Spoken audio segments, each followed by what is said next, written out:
Are you struggling for consistency in your sim racing? Does your iRating look like a roller coaster? If so, we have good news for you. The way to get more consistent is to first understand what you're doing differently than the professionals. And VRS is the answer. With our competitive subscription, you will have the telemetry, setups, tutorials, and everything else you need to fully analyze your driving. Our data packs and the ability to compare your driving with the best in the world will show you exactly where to adjust your inputs, change your driving line, and shave seconds off of your lap times. And our powerful and precise Direct Force Pro wheelbase and precision pedals are being used by some of the world's best drivers. All these champions agree that VRS hardware is not just the best on the market, it's also priced well below the competition. So if you're looking to upgrade to direct drive and the best pedals in sim racing, VRS is your answer. If you want to get better, get faster, and make it happen sooner rather than later, you owe it to yourself to find out why so many people are switching to VRS. You'll be so glad that you did. Visit www.virtualracingschool.com and learn why the best use VRS.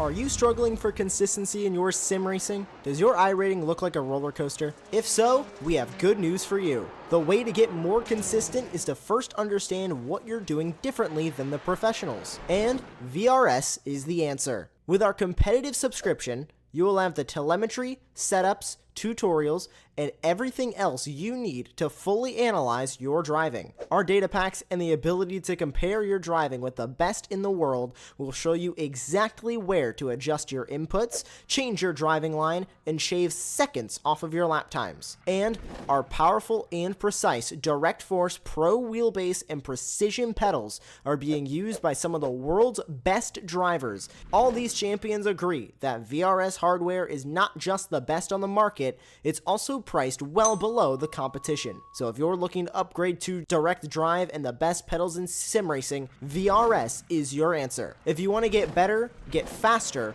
and make it happen sooner rather than later, you owe it to yourself to find out why so many people are switching to VRS. You'll be so glad that you did. Visit www.virtualracingschool.com and learn why the best use VRS.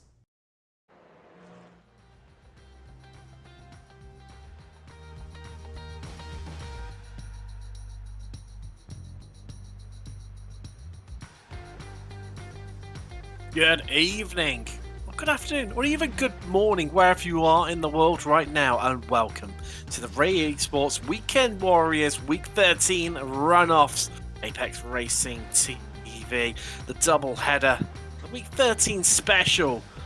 It's going to see the Formula Fords and the SRS take to the track and get to find out who's going to be crowned champion this time around. I'm Tim Cox, Richard Fouki in the virtual production trailer. Andy Thompson joins me for this evening. Andy, first time that we've ever visited Mount Panorama, Bathurst, whatever you want to call it, here in Australia for the runoffs. And well, what a track to do it on. I mean, for me, it's a track of two halves where you've got the long flowing straights connected pretty much by corners, excluding the obviously jump right at the end of the lap, that chicane. However, you then head up into the mountains and it gets a bit hairy, almost like a street circuit. Yeah, good evening, Tim. Good evening, viewers. It is going to be an epic two-car race event tonight. And yeah, they couldn't have picked a more harder track to actually do it on Mount Panorama. Exactly like you said, it's sort of split into two halves here. You've got from Griffin's Bend to Forest Elbow, the very much tight, twisty mountain of this track, and then you come off the Forest Elbow, come into the Conrod Straight, and you have the fast bait. So I expect all the overtaking to be done in that area, Forest Elbow to the start-finish line. But, you know, there'll be some brave, adventurous one trying to make a move through the mountain section. I will be undoubtedly, and just seeing, well, how challenging it is. There's Antonio Race being caught on camera, spinning it. He's currently third right now, and most of our Masters drivers, in fact, in qualifying, Shang-Chi Lin and a newcomer, Dariatini, lying on the front row, only half attempt, not even that 400, in fact, separating those two. Yang in, well, dancing with the devil there, and how did he save that?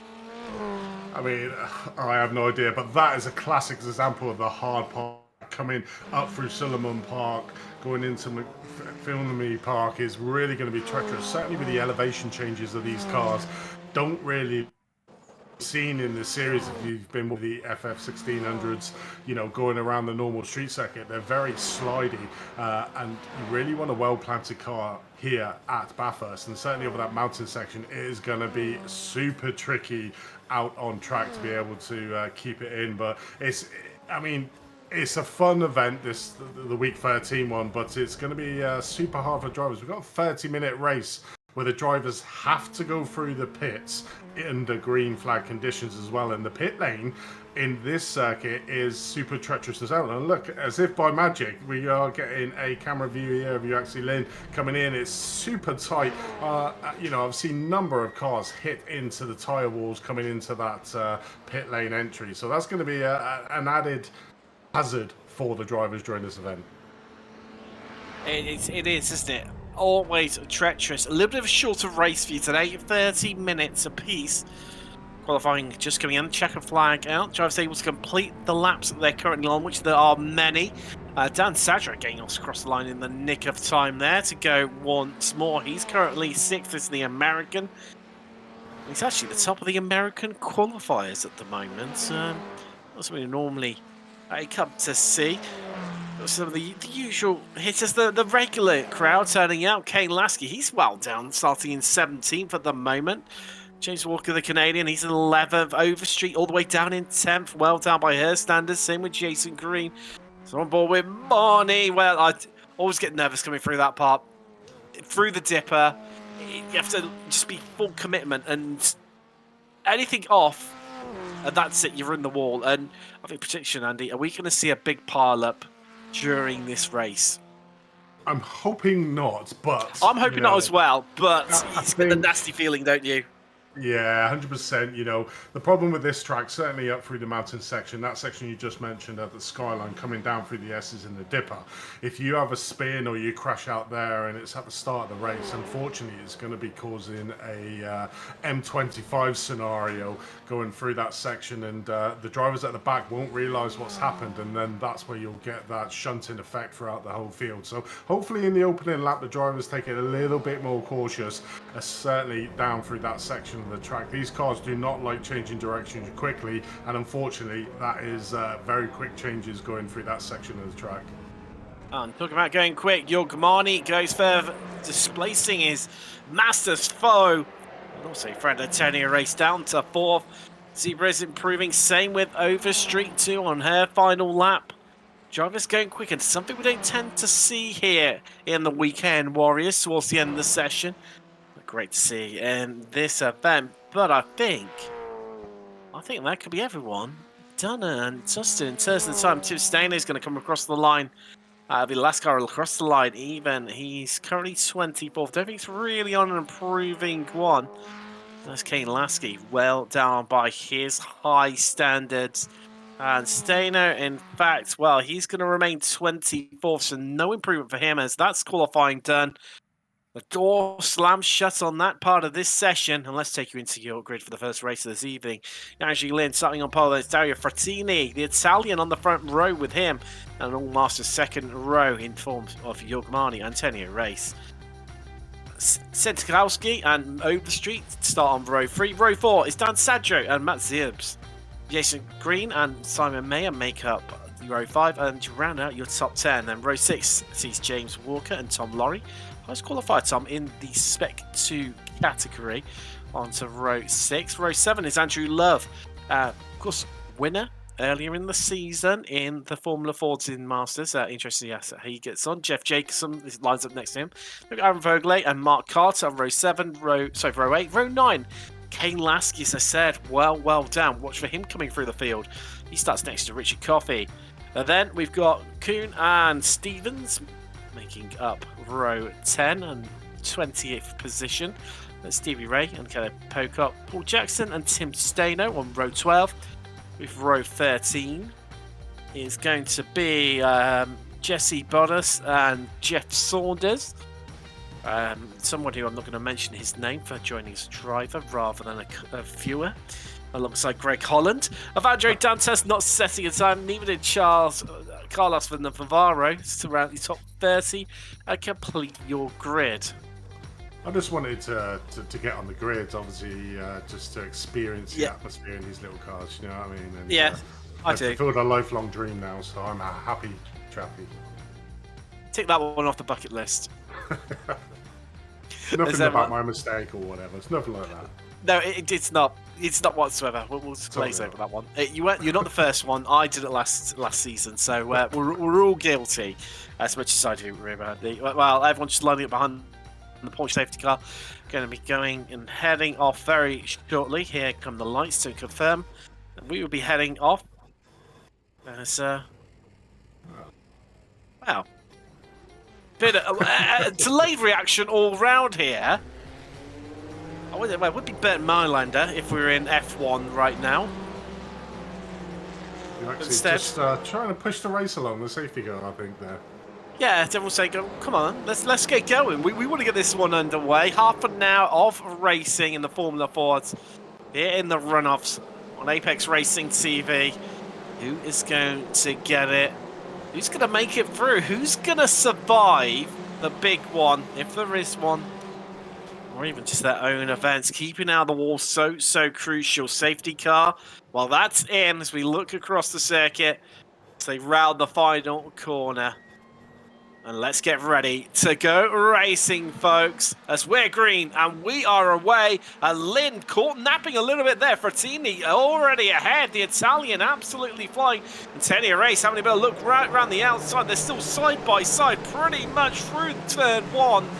And well, looks like we've all made it through somehow, but they're too wide, and they're even 3 wide as we head up the hill for the first time this evening, Andy. Yeah, it definitely is coming down the mountain straight to Griffin's Bend to start the very first route through the mountain section. You can just see there Lynn and Frattini literally side by side on the mountain straight coming up to the Griffin's Bend. It's probably not advisable to go side by side, so they're going to have to sort themselves out, certainly coming up through the cutting the very first time, but it's all going to be frenetic through this part of the section. You say they have to sort themselves out. They're still not sorting themselves out here as we still remain side by side. And finally, Lynn just getting the advantage, or does he? Totini just hopping across that curb there and still side by side as we head up the hill. It's advantage for Tini now as Lynn just having to slot in behind the Italian. And wow, finally, they sort themselves out. Andrew Lev having a shocking start. He's down 5 places into 18th. James Walker, I think something might have happened to him. He's descended down through the order as we head for our skyline for the first time this evening. What are you seeing, Andy? Somebody just bouncing off the wall there, just coming down in through the McFinney Park section. Luckily managing to save it, but was looking a little bit dodgy there. Hit the wall on the outside of the track there, but managed to save the car. So that was a close one to spinning the car around there. Meanwhile, back up front, they're still having to go at one another. Frattini and Lynn will not leave each other alone. They're all over one another. They can throw the perennial blanket over each other as we head down Colin Rod towards the chase. Jorg Marty, he's got a front row seat to this action here as who's going to be the last of the late breakers. Lynn on left, Frattini on the right. Here we go, folks, and Frattini's going to do it round the outside of Lynn. Job done, back in the lead, but for how much longer? As we head down towards Murray's corner, are they going to see a change for the lead? Once again, Lynn looking incredibly racy, thinks about the lunge, dips back out the position on the inside, tucks up behind once more. as we've got a bit of a gap opening up. Who's that into the pits? That's Mark Carson. Shame for him. He made up 5 places off the start. And Lynn goes for Ticini once again. He's back into the lead, but now becomes the drag out of Hell Corner up Mountain Straight. And I get the feeling it's going to be all changed once more. Someone running right in the background there. I think that's Aaron Vogel, just having a bit of an excursion out of Hell Corner. Yeah, it definitely is, and you got the battle of the masters here. Reese and Marnie, Reese in third, Marnie in fourth, literally side by side coming up, as well as the front two are side by side again coming up through Griffin's Bend. These two are battling super hard. Lynn just managing to get ahead of Frattini, coming again through the mountain section, up through the cutting, but these two drivers are just swapping places all over the track, a lot of them at many unsuspecting parts of the track as well, so they really are being super racy out on track. Marnie is currently leading the Masters there in third place, Antonio Reese in fourth, literally just behind him. Megan Overstreet has made up 1 place from where she started in 5th place, and has probably got prime viewing angles now, the race in front of her. A little bit of a gap in shooting, but she has got a lot of cars following on behind her. Going to make it a bit easier with the way those top two are battling. They're definitely slowing up the pace, which is enabling this big gaggle of cars to remain close to one another. It goes all the way back to Simon Mayer in 10th. Kane Lasky's up 6 places. I said to watch out for him. Caleb Pocock's had a great start too. Caleb's up 6 as well into 16th. Looking back from Frattini, that is York Marnie. Wow, Lynn, half a second. That's the biggest advantage we've seen between those two. But look at the gap just dropping in the top left corner. It's down to 4 attempts. It's into 3 attempts. He's bringing Marnie along for the ride as they hop across that bit of a bump there through Conrod. And it's Marnie going to have Frattini here down into the chase. He'll tide everyone. Frattini has a look at Lynn instead. But they all back out once more. And Lynn still remains in front. Yeah, it definitely is. That slipstream super strong down the Conrod straight, but unfortunately Frattini not able to make the pass there on Lynn. Looking at the inside here, Murray corner, thinking better of it, just nips back into line to try and get that the slipstream effect, come down through Hell Corner and down through the mountain straight again to try and get alongside to get. You really want that inside line coming up through the Griffin's Bend, but it's certainly fast and frenetic at the front. We're starting to see the top 3 slightly moving away from Antonio Reese in 4th. But looking further back, looking at Simon Mayer, currently in P10, pretty much where he started out on the grid, but does have a little bit of a challenger now by Lasky, who is certainly the man on the move in this field. He is indeed, but he's got that big margin to make up, hasn't he? 5.3 seconds. In fact, he's dropped back a couple of places. I think he was ahead of Aaron Vogel. So something clearly happened to Lasky there. Was having to push so hard. So that's Jeff Jacobson running it in a bit deep. Tom Laurie says, thank you very much. I'll have that place from you. Richard Coffey just sneaking through as well. Battles up and down the field. Now the drivers do have to make a pit stop in this half-hour race. At least drive through the pits at minimum. Yeah, and it's got to be under green. It's got to be under green flag conditions as well. So they can't use any advantage to them. So it's got to be during the racing out on track. So it's going to be a little bit of fun and games coming in, and the usual Weekend Warrior pit stop strategies coming in of when you're actually going to go into that pit stop. But looking at Uraxi Lynn, Frattini has managed to get past Lynn for that top spot. These two are just changing places like a deck of cards shuffling in this race so far, and it's going to go all the way down. It's either going to be a mistake that causes one of these drivers to get out, or this is going to be an ensuing for a whole entire 30-minute race. Oh, I can't wait for it. I mean, we've still got, what, 23 minutes left of this one. But it keeps up like this. Well, these two boys surely are going to run out of steam for the next one. We've still got another race to come. And the SRS again from Bathurst. And well, those love to slipstream even more than the Formula 4s. But Lynn's still ahead. Marnie's still remaining in touch right now. He has a bit of a look. Antonio Race is starting to fall back a little bit. 7 tenths behind. Our breakaway top 3, if you can call them really a breakaway, as they come across the line. I mean, it was advantage Yang Lin last time around. It is again. He sets the fastest lap of the race. In fact, it's exactly the same time as Frattini. That is how evenly matched those two is. Megan Overstreet says, hold my beer, watch this, and goes faster than everyone on track right now. Well, with that sort of pace, I get a feeling he's going to try and make a move here on Antonio Race. But we've got a replay. Let's see what happened here. Here's Tim Stano. Ooh. We all know what's coming. We see what's coming, don't we? We can. Oh no, I wasn't expecting that one. Well, I tell you what, I'm not sure who it was who was coming back through there. I think it might have been Darren Kuhn, but evaded it. Well, by luck, I think more than anything whatsoever. But there's Overstreet. She's got it done. She is ahead of Race up into 4th. That's quite a good move because Antonio Reese was obviously during the season always the top 3, really. So a great pass there from Megan Overstreet. I'll get to see exactly how she's done here. I'll get the feeling up the inside into Quarry Bend, Andy. Yep, there we go. Pulls out of the slipstream. And it's hard to know where to look. I was just casting my eyes to the foreground of that shot that we had. See what was happening there as well as Marnie just ran in a little bit deep, so evenly matched those top 3, tripping up over one another. But that display, Sentowski, I think something's happened to him because I've just watched him tumble down through the order. It's all happening here as we head out of Forest Elbow. It's down Conrad one more time.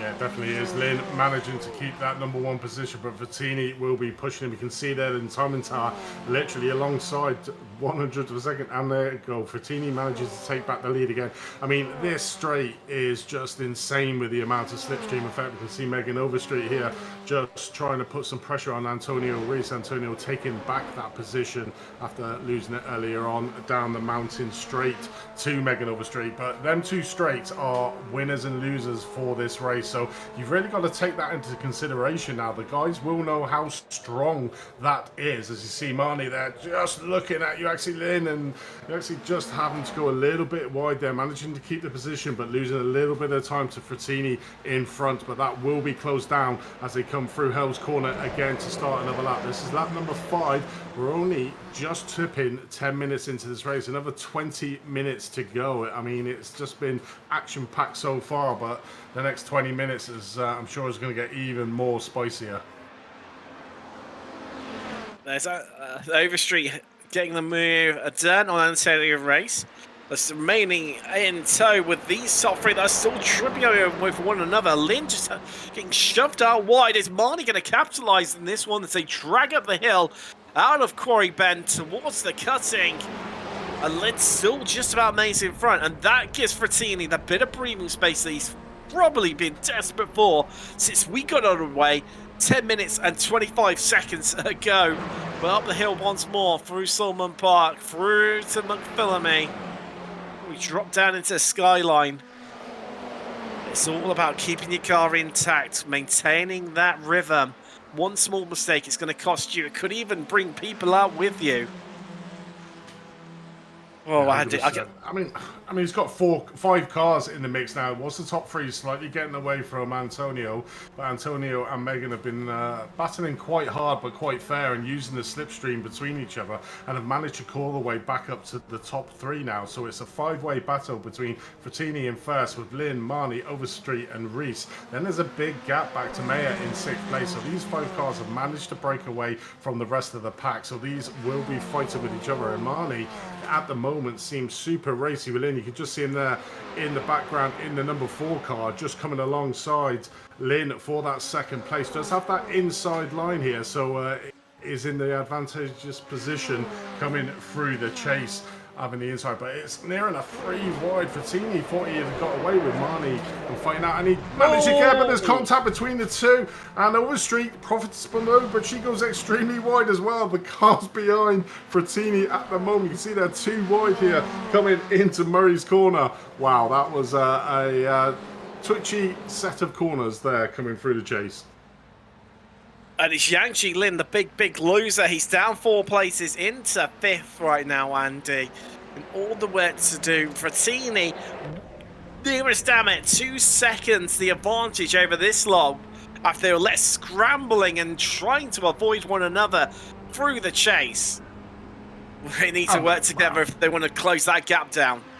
100%. I mean, that was obviously caused by the overtake or Marnie's overtake there on Lynn, which caused the gap to Frattini in front of Frattini. Now needs to really push on to try and keep it, but he's not been able to. It was 1.9, it's now down to 1.7. So the guys here, Marnie, Overstreet, Reese and Lynn, just need to follow in suit, just to pull back Frattini, because if they carry on fighting like they have been, Frattini will be able to get away from this, break the slipstream, and then will be out on his own. So these 4 drivers just need to work together a little bit to close down that gap, certainly down the Conrod straight, using the slipstream and just use it effective and not try to do any blocking moves or anything like that to claw back Frattini, because if they don't, he's going to be out in the distance and these 4 are going to be fighting over second place. Good news, Andy. They've taken 3 tenths out of the Italian already across the top of the hill. In fact, make that 4 tenths as he's playing it safe. He needs to. There's no pressure on him whatsoever. 13 minutes into this 30-minute race right now. As everyone, you can hear the suspension, the grumbling as the cars bottom out as they descend down through the dipper and in towards Forrest's elbow. But now comes the slipstream, now comes the chance to work together. But they've all spaced out. That's that little bit too much for my liking. Yeah, it definitely is. Those gaps will close probably by the chase, but I don't think there'll be an opportunity for an overtaking move. Apart from Antonio Ruiz, who a very unorthodox passing move, it does seem that Lim was able to do coming down through the dipper in the S's. So a very ambitious move there for Lynn to get past. Frattini's off! Frattini's gone! He's gone! Oh. Pushed it a little bit too hard going through that, but I don't know why, because he was not under pressure. He was not the driver that was under pressure. It was obviously Megan Overstreet and Lynn in second and third. He was out on his own on there. So let's have a look back and see what happened. Probably just lost it or hit a curb coming down there, as you see him coming down through the chase here. Let's have a look at his line and see what happens. Does he just tip a tyre onto the grass? Yes, he does. He hits that inside curb, which takes the inner wheels off and spins the car around. He'll be kicking himself inside his rig. Of course, we have those new grass and gravel textures here on iRacing. Thanks to the latest updates ahead of the new season starting next week. But clearly he's getting a little bit caught out as he heads into pit road. Gets his pit stop out, done and dusted, out of the way. That's probably a really good call, actually. He'll be really frustrated with what he just done, and having to trip through the pit lane is just a way to calm himself down before recompose himself. He knows he's got the speed to be able to try and make it back. He wasn't that far behind the top 5, so he really just needs to settle in now and get back onto the pace. As you see him just passing Mayer there to get up, and now has a little bit of a gap to just try and stretch his legs. But back at the front, Overstreet again has managed to get away with Lynn and Reese battling hard in second and third. That first place seems to be the way you want to be, because second and third are just fighting all over themselves. Something's happened to Jorg Marnie. He's jumped to the pits, Andy. I think he's had a big incident somewhere. Well, I mean, just judging by where they're at, it's got to be either Griffin's Bend or up through the cuttings out on track. So obviously, I'm sure we'll be able to get a replay of what happened to Jorg Marnie. But the group of 5 that we were watching a couple of laps ago is now down to 3, with Megan Overstreet currently leading. But Lynn is right onto the back of Megan Overstreet's cars, and this looks like it's a writing on the wall coming down the Conrod Stead with the power of the slipstream. We see Lynn just pulling out of the car. We'll have that inside line for the first part of the chase.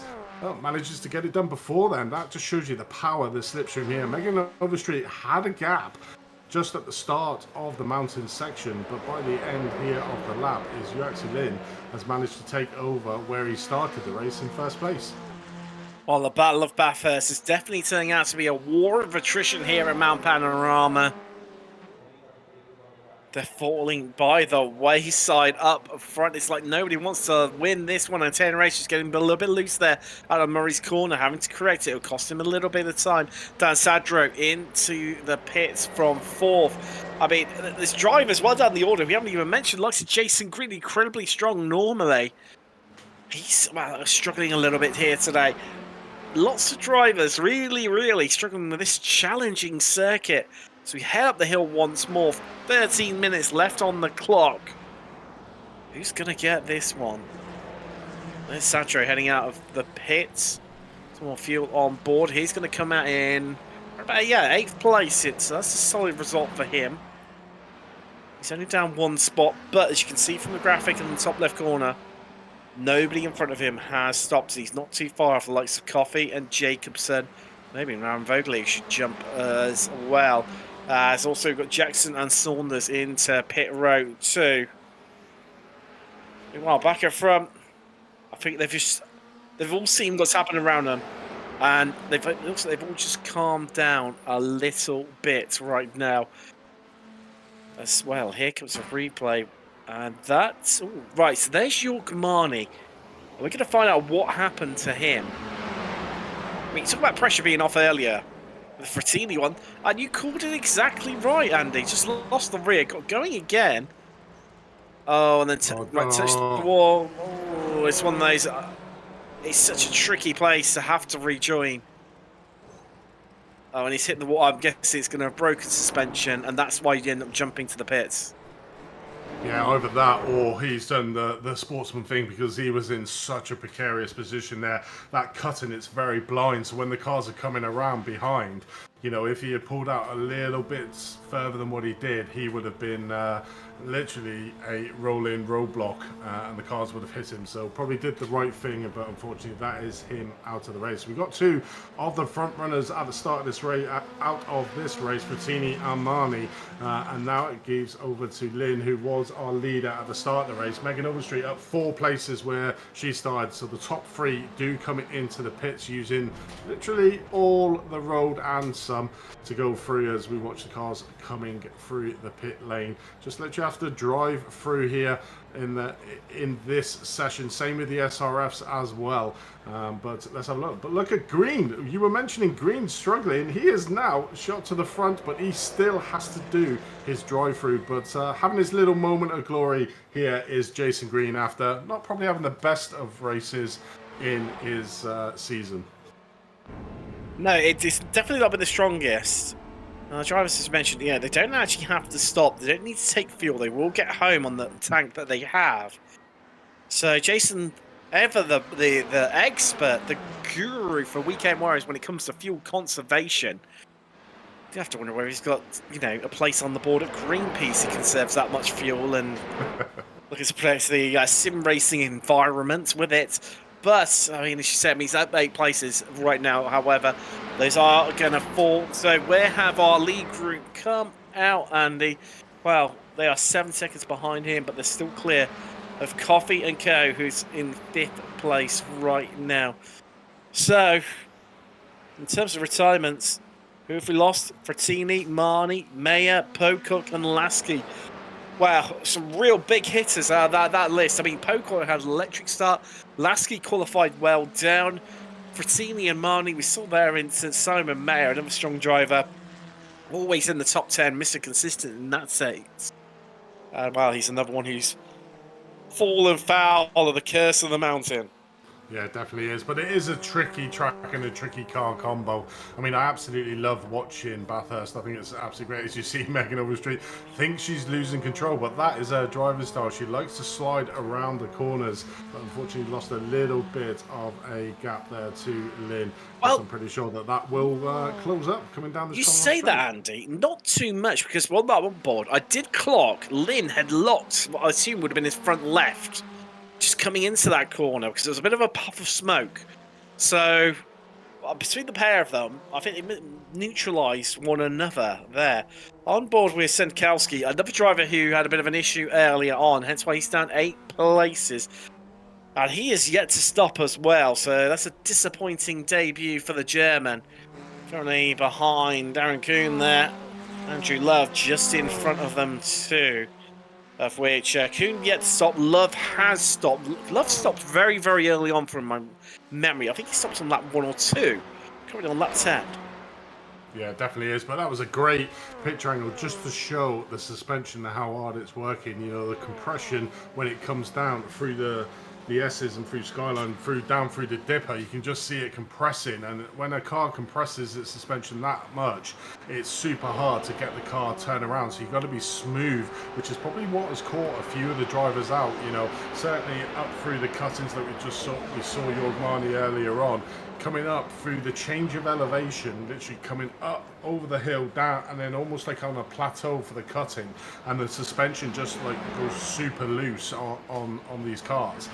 which makes it super hard, and you've got to be really consistent, which is unusual for Yorkman because he normally is really consistent in the way that he does his steering inputs, but unfortunately got caught out slightly. But there's so many different parts of this track is super challenging in a car that was made for this track, never mind these little Formula Fords that are probably never seen around this track in real life, to be able to get around. But these two at the front, Lynn and Overstreet, currently in second and third, but we still have Jason Green to make his pit stop. So what we're watching on screen now is your battle for first place, and these two are locked in a battle pretty much like the first 5 minutes of this race, but it's going to be entertaining now. Currently 23 minutes, 7 minutes left to survive the Bathurst, and who is going to come out on top?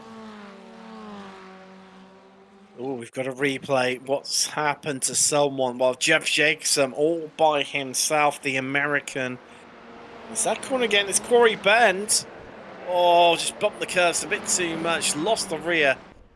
Does he? Oh, I can't quite flick it around for the J-turn. Nearly, Jeff.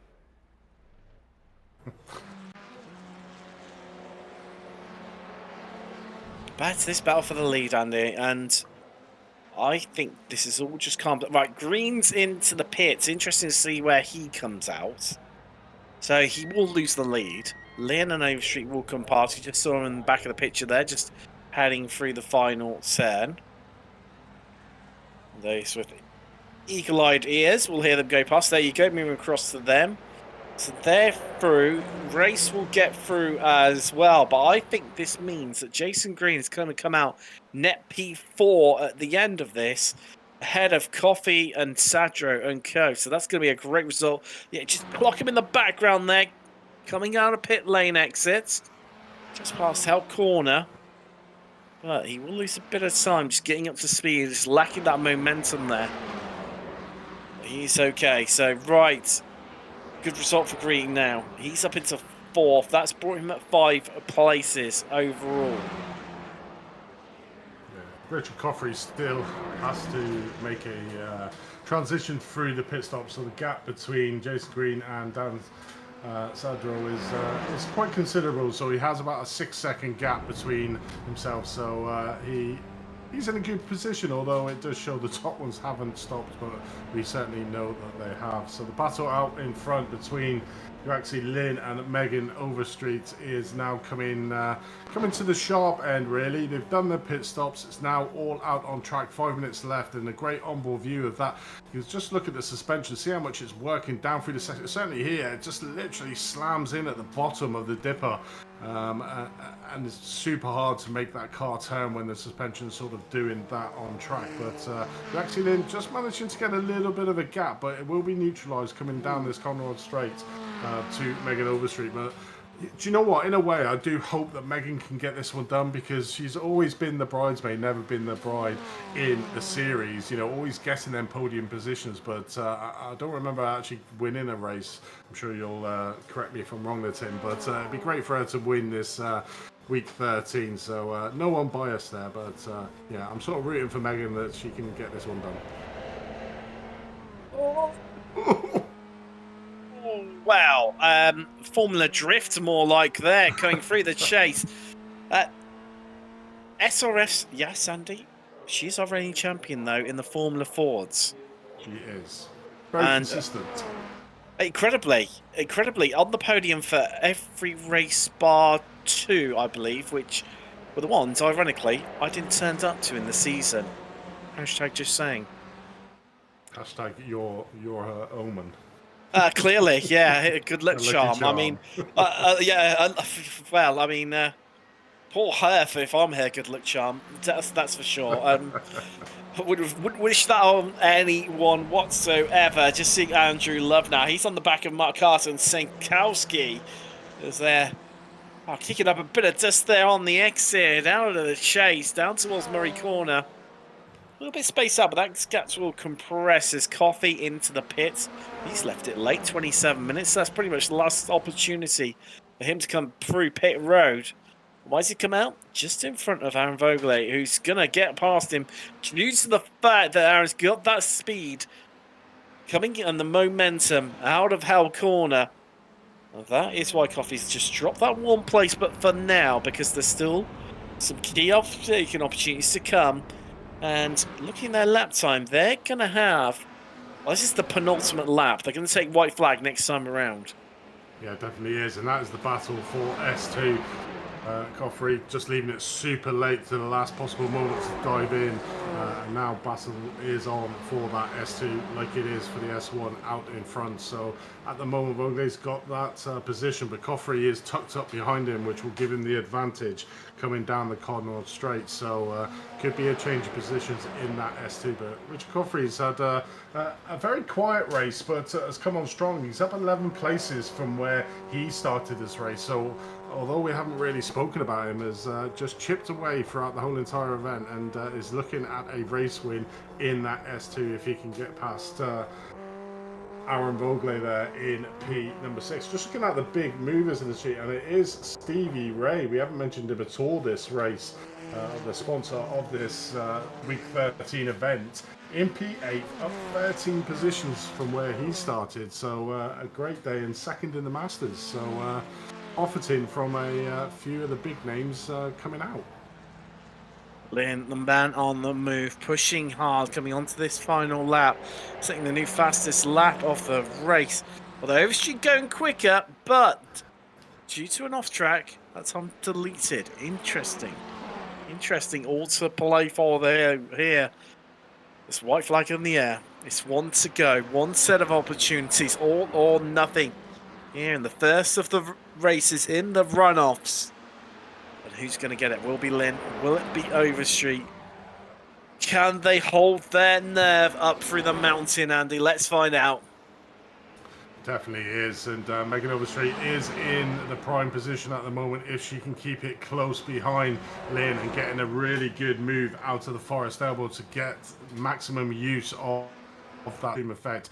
At the moment she's pushing it to the absolute limit. She is known for sliding the car around quite a bit during this season, but has really got to try and keep it nice and smooth and consistent, certainly down through the skyline, through the S's and the dipper, to try and maintain this gap as we ride on board here with Megan, looking at the back of Yuaxi Lynn's car coming down through the downhill section of this track, and you can just see how the track just falls away. Lynn is just super quick through that part of the section to open up a little tiny gap here. What is the exit going to be like for Megan through Forest Elwood? She needs a really good exit here to try and make the passing opportunity down the Conrad Straight. Don't think she's going to do it, Andy. 7 tenths is the gap, the advantage that Yuaxi Lynn has as we head down the hill, down the mountain for the final time this evening in the Formula Fords. And the gap is shrinking, but I think it's too little, too late from Overstreet here as we descend down into the chase. Can they make it through?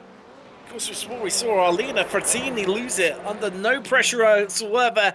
Overstreet losing the rear once again and holding it together, but Lynn just has one corner left to go. It's through Murray's and then a short run to the line to bring it home to win the first race of this evening in the Formula 4. Yuaxi Lynn is your winner. Overstreet in the end has to sell for second. Yeah, again, the usual position for Megan, second place overall, but she won't be disappointed in that at all, up 4 places from where she... Let's have a look at this battle here for the top of the F2. Vogel managed to keep it in front of Richard Coffrey, unfortunately not being able to keep it close enough coming out of Forest Elbow. So this looks like Richard, after a great race overall, up 11 positions from where he started, is going to be coming in second in the S2. Aaron up 9 places from where he started, so these two have had a great race in the Spec 2s, but Aaron wins out the battle in the S2 class. That I do believe, from my recollection, my notes, that is Aaron's first class win in Spec 2 in the Formula Fords. So great, that's across the whole of the 2 presiding seasons that we've had in the Formula 4s here on Weekend Warriors. So that is an astonishing result for him to hold on at a track like this and come in 9 places up on where he started. Having started 15th. Wow, great results, great racing all round. As you mentioned, Stevie Ray, your highest place climber, he's up 13 into 8th. But we lost some big names along the way. That helped them, but they had to be there to capitalise. Matt Zerbs comes across the line. We'll be a bit disappointed by that one, crossing in 15th. We'll be able to have a bit of a chat to some of our drivers shortly. Just wait for the last few people to come across the line. There's one who's a disappointing one. It's Tom Laurie, down 5 spots. So we just wait for everyone to come across the line. As I know we need to head across into the next race. Let's have a quick chat as she sat there waiting patiently to Megan Overstreet. Megan, I mean, wow, what a wild ride that was. At least that's how it appeared for us here in the commentary booth. Yeah, it was a tough race. That pace was insane. I mean, between Dario Frattini and Yangji Lin and York Marnie, I mean, they were battling away. You missed the forward at a certain point. You know, it felt like you're being held up by Antonio Race. You need to get the move done. I mean, how relieved were you when you did?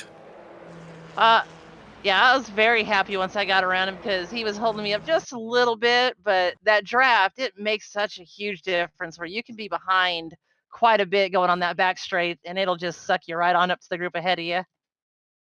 That's exactly what you need. And I mean, got to be a bit disappointing to, you know, not complete the set, having won obviously the championship and then obviously not quite making it into the, you know, winning the runoffs. But I mean, Yangji, I mean, coming onto that final lap, do you feel like it was just completely gone, or were you you're just praying something happened to him coming across the mountain?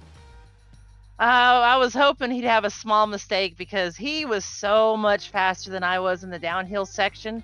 I just could not keep up, so he's able to build a good gap there every time to where I couldn't do anything on the back straight with the draft.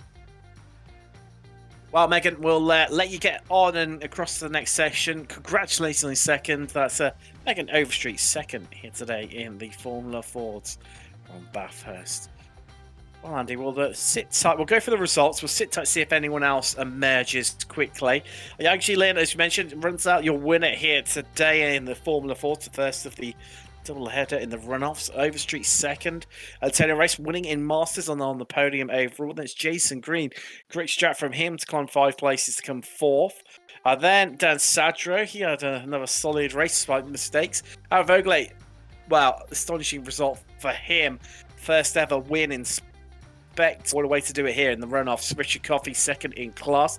Ray second in Masters. He was up 13 spots. Coffey up 11 as well, so great result for him. Sedkowski didn't quite have the result he wanted to come home 9th. Andrew Love running out the top 10 and 3rd in Masters. Then it's Kuhn, Jackson, Walker, Saunders, Zerbs, Jackson, Laurie, Stevens, Stano. Last drivers finish on the lead lap. The 1 lap down was Jesse Bottas, Mark Carter and Greg Holm 2 laps down into retirements. We lost Frattini and Marnie on lap 6, and so was Simon Mayer. Caleb Pocock we lost in lap 5, Lasky on lap 3, and then Navarro, Thompson and Dantas did not make the start. Well, as no one else has joined us, should we head across into the next station, Andy? I think so. I think this has been a great entry into what these 2 events is, and I'm hoping the SRFs do just as much justice. Well, I'm sure they're going to. Sit tight, everyone. We're going to head to a quick commercial break, but we'll be back on the other side from Bathurst. It'll be the SRFs. Sit tight. That's going to be a wild ride. We'll see you shortly.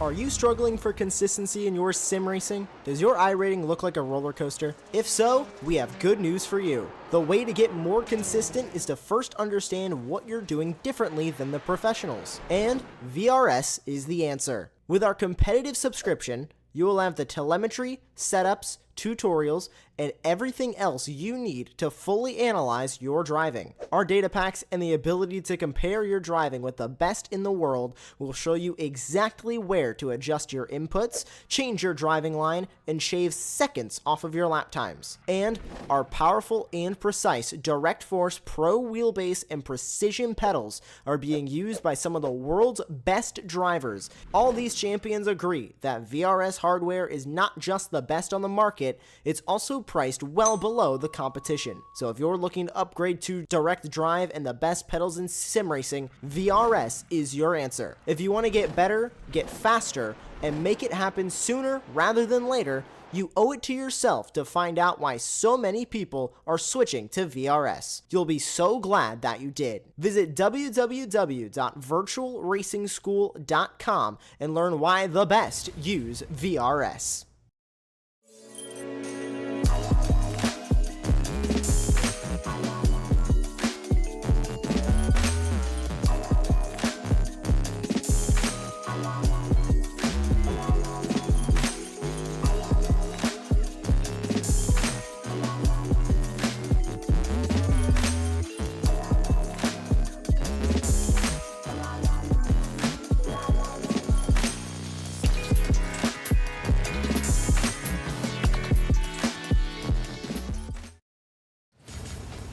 Are you struggling for consistency in your sim racing? Does your iRating look like a roller coaster? If so, we have good news for you. The way to get more consistent is to first understand what you're doing differently than the professionals. And VRS is the answer. With our competitive subscription, you will have the telemetry, setups, tutorials, and everything else you need to fully analyze your driving. Our data packs and the ability to compare your driving with the best in the world will show you exactly where to adjust your inputs, change your driving line,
Welcome back. It's time for the SRFs. Qualifying, well, just about getting it's underway right now. Who's going to get the second pole position of the evening? They've joined us at a crucial time. First lap time starting to come onto the board as well. I can tell you, Jason Green is topping the timing sheets at the moment, this early stage. But crucially, Andy, two Aussies in the top five in the form of Phil Berry and Tom Gradwell. Yes, welcome back, viewers, to part two of this double header. I mean, first race was absolutely epic, and I'm pretty sure that this one's going to be the same. And I'm just thinking, have the drivers who were in the Fords got a little bit of an advantage here at the moment, been in a super competitive race. Know what it's all about, different characteristics of the cars, but we'll be having a lot more understanding of the track and where to push it. So there might be a slight little advantage, and you can see there with Jason Green finishing fourth in the Formula Fords there, topping the timing tower at the moment, near enough 2 seconds ahead of Dantas in second place. So a great lap for Jason there, just riding high on his fourth place in the Formula Fords. But I'm pretty sure we're going to expect exactly the same as we saw in the Formula Fords team. You made me panic there. You said 2 seconds. It's only 2:10, Andy. 2:10. I was like, what's going on? What's Jason Green found? No, that's not even what we saw from Marco Panera at Long Beach a couple of seasons ago, where he demolished the field. But Overstreet just pipping him by just under a 10.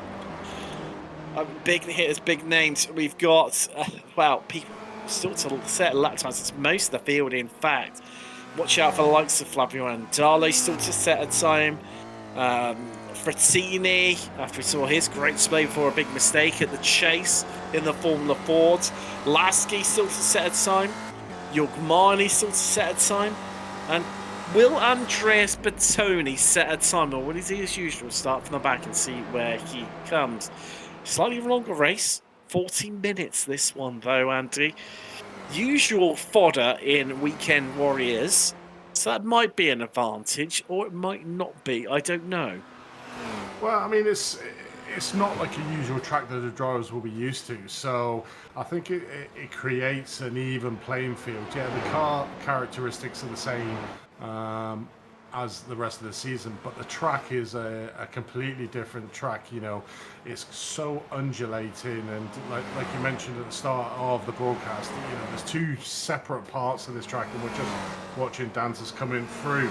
You know, the mountain section, which is a tight, twisty corners, and you got to be really smooth on your inputs. Try not to hit the curbs, we just saw Bobby West do, because it will unsettle the cars massively. And then you get out of the Conrod Straight. It's going to be interesting to see what the slipstream effect in what I call the bathtubs are going to be like down the Conrod Straight, but I'm pretty sure it's going to be just as epic as we saw in the Formula Fords. But just looking at the timing time, Megan Overstreet was there very shortly, and Lynn has managed to get to the top of the timing time, 0.08 of a second ahead of Overstreet there. But the main protagonist again from the Formula Ford are at the top of this SRF.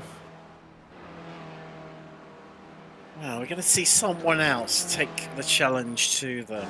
Is it going to be a big advantage like Lynn has right now over everyone? It could be nearly as dramatic as the beer limit they imposed at this circuit for fans of the Bathurst 1000 all the way back in 2009. Limiting fans to just 24 cans of full-strength beer per day, or 36 cans of light beer. Shocking. Shocking stuff. There we go. Didn't stop though. Well, it didn't stop some fans coming to the circuit weeks in advance and burying beer on site though, Andy. I'd like to throw that one in. I would imagine so. I mean, 24 hours going to get a very thirsty view in these cars. But another useful fact, you know why Hell's Corner is called Hell's Corner? No, I don't, Andy. Please tell me. So basically, when they back in the day when they used to do motorcycle races around there used to be a tree on the exit of Hell's Corner, and the drivers named it Hell's Corner because they said if you come off through Hell's Corner, you would hit that tree and you would be basically going to the other side. So that's how it got its name of Hell Corner. There used to be a tree there. It's now not there, but it still kept its name as Hell Corner. So there you go, a useful bit of, or useless bit of trivia if anybody wanted to know why it's called Hell's Corner.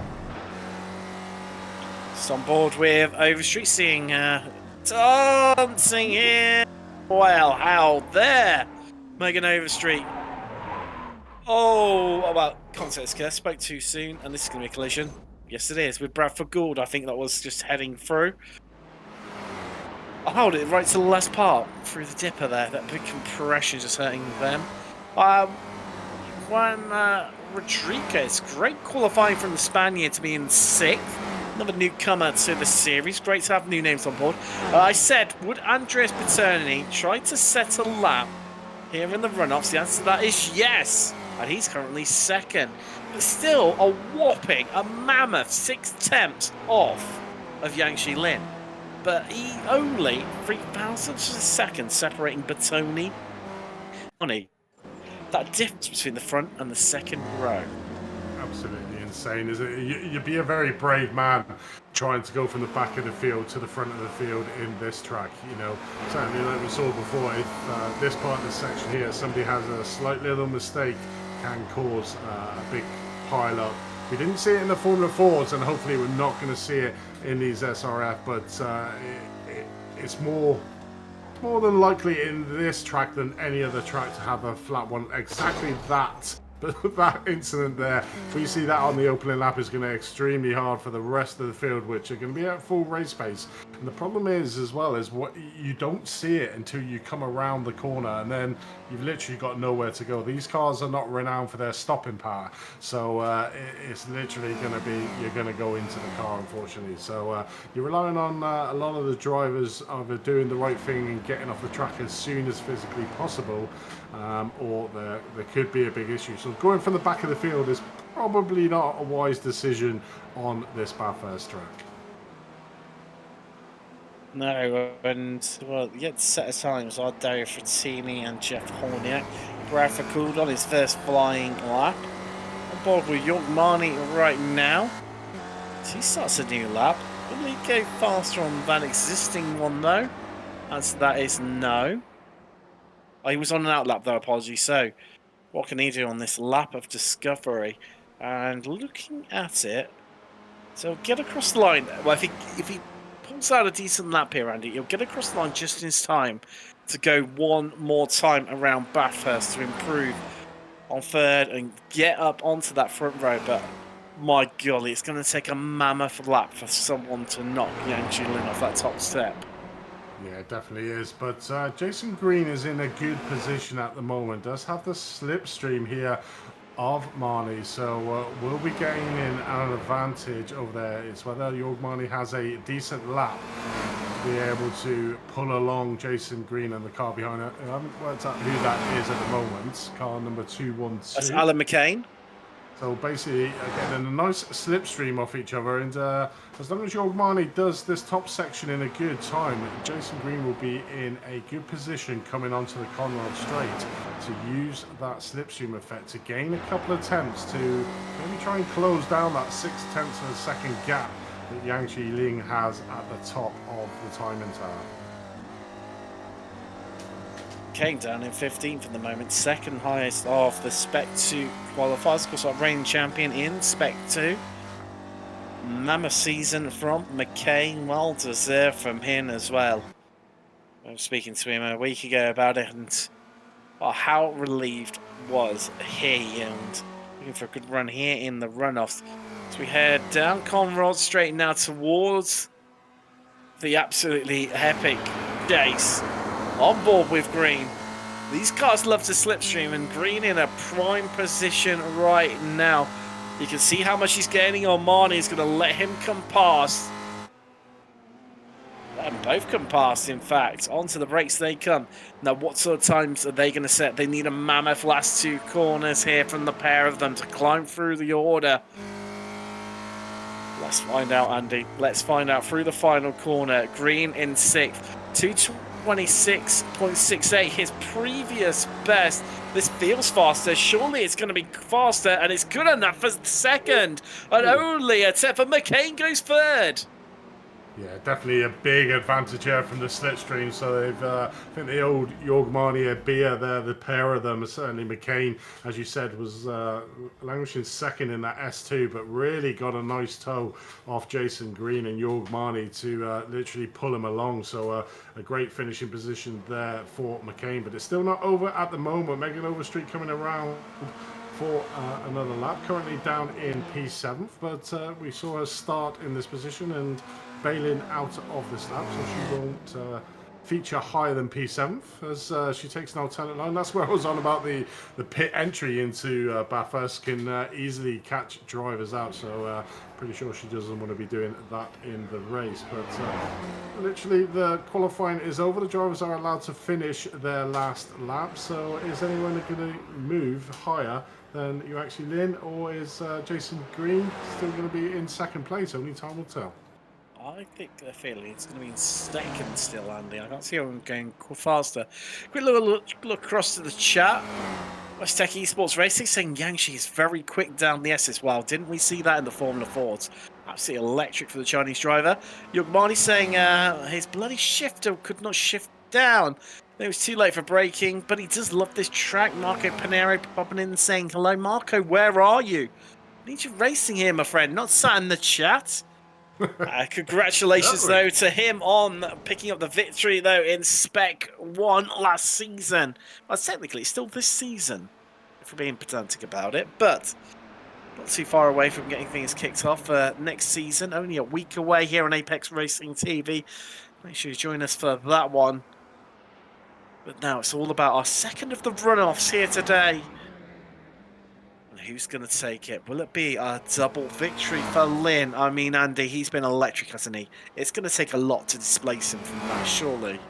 Yeah, I mean, if you look at Jason Green's time, he's still near enough 0.2 of a second off with a monster of a slipstream from York Marnie and still couldn't be able to overtake Lynn's time. So we didn't quite see Lynn's time to see how much of a slipstream he got, but exactly that, down through that S as he is just the master of it. So you know, if he's able to get out in front, he might find him away as well. She's doing exactly the same as she did in earlier on in the qualifying session.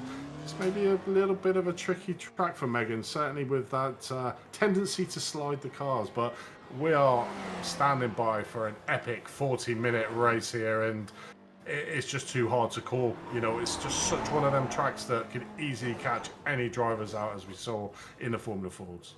Well, I've got 4 seconds left, Andy, until we can take you through the grid, until we can get underway for the second time here from Bathurst on Apex Racing TV in the runoffs to the Weekend Warriors. Here is your grid for the final race of this evening. Young Jilin on pole with Jason Green with him in that mammoth final lap. Alan McCain as well, part of that tow group, getting him to third and top of the Spec 2 drivers. Andres Bertoni starts fourth next to McCain. Then it's Marnie at top of Masters qualifiers with Jeff Pritchard. Great lap from him. Got to the third row. Row 4 is Overstreet and Santowski. Rodriguez is lies up alongside Dan Sadro to round out the top 10. Then Evandro Dantas will be disappointing in not making it into the top 10. He starts next to Bobby West. Then it's the 2 Aussies, an all Aussie row here. Phil Berry and Tom Gradwell. James Walker's got Kane Lasky for company on row 8. Row 9 is Simon Mayer, and our third Aussie in the field is Brad Cathcart. Row 10 and the top 20 rounded out by Kurt Nunes and Flavio Andalo. Dan Wood, another driver disappointed by his qualifying. He starts 21st alongside Javier Mosquera. Then we've got Ian Gibson and Aaron Vogler, who'll be looking for another repeat of Spec 2 victory here today on row 12. And then we've got... who's past them as we skip through. There we go. Andrew Love and Jason, Mitchell and Jackson on row 14. Row 15 is series organiser Stevie Ray with Darren Kuhn. Then we've got Bradford Gould and Charlie Vaccaro. And then not setting times, Caleb Pocock, Jeff Horniak and Dario Frattini. Which I don't think Frattini's going to make the grid as... well, we're going to see a bit of another slow start from the safety car as well, like we had in the Formula Fords. Only time will tell, I suppose, but maybe that Lynn was at the front of the Formula Ford, so I would expect him to try and push that Porsche safety car along a little bit faster. But it's going to be an interesting race, you know. And one of the things I'm sort of a little bit apprehensive about is Alan McCain. He's currently sat in third place, top of the S2, and we all know, you know, if you're in a different class and you've got lots of S1 drivers or the higher classes around you, you sometimes get phased by it. So it's going to be interesting to see the sort of start that Alan McCain actually makes in this race. We saw him got an excellent slipstream off Jason Green to get him into that third place. It's whether he can cement that and doesn't get overawed by the fact that a lot of S1 drivers are around him. So we'll shortly find out how Alan McCain gets on. Definitely. I think by Alan's own admission, he's probably got a bit of a nosebleed. He's that high up the grid. But I've been looking forward to relishing the challenge to come around Maurice to get things started, and let's get ready to go racing for the second time this evening from Bathurst, folks, as we are green and we are go, and leads that field, but we're not 3 wide, we're 4 wide there on the run down towards Hell Corner. Hold tight, everyone, we're gonna make it through as they're still dropping down into 3 wides here, and they're 4 wide on the exit. 34 just being shuffled wide. Another Antonio race, I think, spat out on the opposite side. No, it was Rodriguez, in fact, who descends down through the order to the back of the field. Wow. And they're still going 3 wide in the background there. What a sight as we come up the mountain for the first time in the SRFs. But Tony in a bit of a fight there. Jeff Pritchard elbows out into 4th. And Jason Green trying to get the move done. In fact, he has on Young Chi Lin. Yeah, it definitely is a fast and frenetic start. A lot more chaotic than we saw in the Formula Fords. 2-3 wide coming through Hell Corner, and we just saw Rodriguez unfortunately coming the worst off there, turning his car around on the exit of Hell's Corner. But certainly a fast and frenetic start. And Jason Green, a great result to manage to get past up one place past Yuaxi Lin. But it's going to be interesting to see if he can keep that position. But at the moment, he is heading out the field as they go over the mountain sections for the very first time. Green leads from Lynn. Fritcher up 3 places into third. Bertoni fourth. Then McCain dropping. Dantas, good start for him, up 5. Sadro, Overstreet, Lasky up 7. And then York-Marnie dropping 5. Still in that top 10. And still in a long train that doesn't stop until you get down to 31st Bradford Gould. That's all you need to know about the Weekend Warriors. Yeah, it's just nose to tail. Luckily, no incidents over the mountain section at the moment, so they're all able to get through that part of the section relatively safely as they come down the Conrod Straight for the first time. You see Yuaxi Lin coming alongside Green there, managing to get the move done, so we can see the power of the slipstream there. Dantes and Sandro having a good battle. Sandro just managing to get that 6th place over Dantes for 7th overall, but that slipstream, like the Formula Fords, is super strong down the Conrod Straight. Sinkowski having a bad start. He's down 12 spots into 20th. Starting to form a bit of a breakaway group. This top 4 right now. McCain merging in no man's land in 5th. With Sadro, Dantas, Overstreet and co behind him right now. As we come across the line to complete our first lap here from Bathurst in SRF. Definitely is Lynn managing to keep that first place overall from Green at the moment, but it's certainly going to be another fast and frenetic race at the front with Lynn leading the way as they come down the mountain straight for the first time. You can just see the long line of cars behind. You see them all darting out towards the end, but these cars seem to be right at the end of the straight, so that's where they really pick up the speed from the slipstream. You can see Yuaxi Lin literally right on the rear of Jason Green, right on the rear of Yuaxi Lin's car here, looking at the front. So the power of that slipstream is super strong down both the mountain straight and the Conrod Straight. At the moment, Lin leading the way in the Formula Fords, but he's not getting it all his own way here early on in this 40-minute race. They are way too close for my comfort, Andy, right now. Just a 10th and a half separating our top 2. And in fact, Bertoni, he's a 10th and a half behind Green right now. Knows on one of the tightest, treacherous and technical tracks on the iRacing service. Fraught with death and danger all up through the mountain. Green skimming the wall not once but twice as we descend down through into the dipper, crashing down through the corner, using that momentum to accelerate the way. And it's Yuaxi Lin, he's just pulled out that bit of a gap, Andy. 6 attempts to come out with a forest elbow and drop down Conrod for the 2nd time today. Yeah, it definitely is. I think Bertoni is eyeing up that 2nd position from Green here. Looking back here from Yuaxi Lin to see the action, to see if Bertoni pulls out the slipstream early enough or makes a dive down into the chase to try and get that position. There we go. He is side by side. He does have that inside line, the vital inside line coming down into the chase. They are side by side. Bertoni managing to get ahead just before the corner of Green and near enough catching right up to Lin. He was 7/10 of a second fast to do some evasive maneuvers there to not go into the back of Lin's car. So, you know, managing to get a really good tow there for Tony, getting that 2nd place off Green. But I mean, all down the field, I can just see the timing towers, how close they are all together. I mean, it's just insane, the action that we've got here tonight. We were predicting before the show, would we have a big accident on the opening laps? And we haven't had it. Of them as Overstreet nearly there into the back of, I couldn't remember who it was. So engrossed in the moment I was. Well, it was York-Marnie. He told him here by producer Josh. Oh wow, that's going to cost her dearly. That's Javier Mosquera, who was. No, I'm thinking of Juan Rodriguez, who came off another new-coming Spaniard to the series, who came off on the opening lap. But you see, Yuaxi Lin incredibly deep there. And he's going to lose. No, that's not Lin, apologies, is it? But yeah, running in deep, a few of our drivers right now and getting caught out. It was Dan Sadro, in fact. Very similar style livery to Lynn, so that's why it caught me out. Although Lynn has more dark blue on his rather than the white side panels of Sadro. So on board with Jorg Marnie. That's Vandro Dantas in front of us.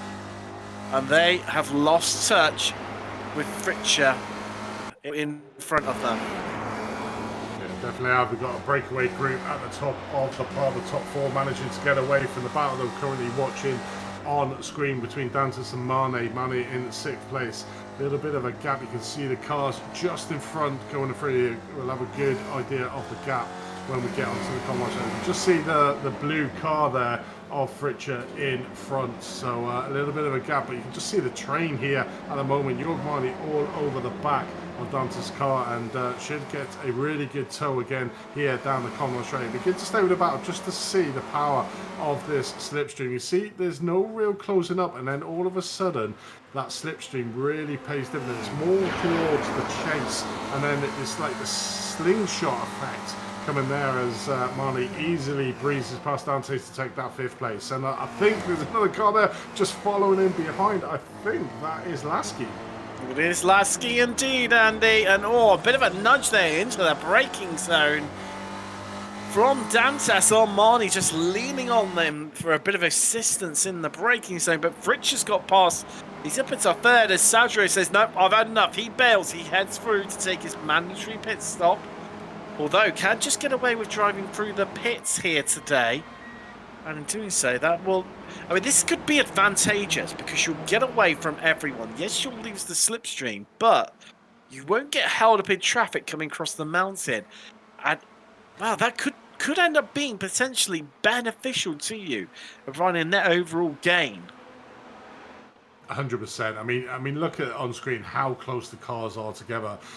You know, there's one accident away from a mass pile-up, certainly going up through the mountain section. So probably erring on the side of caution there, Sadro, and trying to get some free space to not be this close, because you can just sort of see the pockets of cars of how close they are, nose to tail, and you know, when we go on board with them, Tim, exactly like you're saying, uncomfortably close. All it would take is one tiny mistake from the driver in front and it could cause an issue, but at the moment these drivers are well tuned to these cars, so it's going to take something extraordinary to catch one of them out, but that's all it'll take, mate, to lose quite a few of the top runners here. It would be. There's a credible fine margin between winning and ending your race at any given moment. Dropping down through the dipper. Just see the way the cars leap down into that big drop in elevation. So look back from Lynn. I think something's happened to Dantas. He's losing places left, right, centre. He's lost 3, in fact. He was ahead of Marnie. He's now behind Walker, who's in 7th. Here comes Batoni, though, getting the move done early on Jeff Fritcher. Now that's interesting. Fritcher must have had a bit of a slow Forest elbow to facilitate that move. But Lynn's pulling away. Look at that, 1.3 seconds. And it's just race defining. Batoni says, I've had enough of this, Jason Green. I'm going to do you as well and get ahead. I want to lead here. I want to get after Lynn. I want to hunt down that gap because he's not going to have it as comfortable as he should be having it. 1.3 seconds, that's a lot to try and make up. Yeah, it definitely is, but you just saw where Lynn managed to get his time coming down through the S's part of the section. He is just super quick there, gaining about half a second just through that section alone. Got a really good exit out the Forest elbow, and then Jason Green didn't have the best of exits, so that's where that gap grew, and Batoni paid full advantage of that by taking 2 positions over Fritcher and Green down that Commonwealth Straight. So it's now down to Batoni to see if he can try and claw back that 1.3 second gap. But I mean, just look at this big gaggle of cars here. I mean, it's just nose to tail in this midfield battle. Currently, you can see there 44 Megan Overstreet had a little bit of an incident coming through Hell's Corner, come out wide, but trying to make her way back up through the field as she looks at Nunez taking it up, coming up to Griffin's Bend. And let's just get the move done. Nice position made there by Megan Overstreet. There's no let up, is there, whatsoever? Our producer Josh keeps saying, I'm going to try and get a mock replay in for you. Then something happens, then something else happens. Here we go. A slight break in the action. Let's find out. So this is Yulgamani. What happened to him? So he was, that's Lasky in front of him and the 96 of James Walker. So he gets it out in front. Does he understeer out wide? Ooh, a bit close there, but no, looking okay. I think that was a 2-for-1, wasn't it? That was it was, wasn't it? Game. Yeah, it was, yeah. Lovely little move from him. Let's see what else we can bring with exactly what else happened out in the field. So this is what happened to Neil Sentalski, who didn't have the best of times in the Formula Ford. I see an incident from the smoke and here, better crashing in front of him. Oh, yes. Who was that in front of him? That was the 921 of Charlie Vaccaro. He'd already had his own incident. So here's Flavio Andalo. Now, Andalo was running well, the Brazilian. Oh, no, Andy. I feel what's going to happen already. Well saved. Well saved. Easily to spin that. Now Paul Jackson, the Brit. Is it going to end in disappointment for him? Also crash in front of him, and that's Charlie Vaccaro again. Was that the precursor that what we then saw Charlie Vaccaro making contact with Sendkowski, potentially? I think it probably was, but it just illustrates, you know, a lot of them crashes that we just saw were basically not of their own devices. It's basically somebody in front of them spins out, like we were saying earlier on, in that mountain section. It's so tight and so narrow that it's super hard that if a car in front spins, then basically it just basically you're sitting duck, you know. And 2 out of 3 of them were of that exact incident where a car spun in front and unfortunately had nowhere to go. There's a few drivers heading through, taking their mandatory pit stops. Ray, Jason, Jackson, you just saw heading in there. Sendkowski being another one. There's Sean McCain right now. As showing a couple of technical difficulties right now. It's just some yearning under the action and the excitement. Can't cope with it as Yang Zhilin still winning though. But that gap, Andy, crucially, is dropping to 9/10 of a second. It, you know, we had opened up a bit there though. It was about 1.4 seconds back to Bertoni.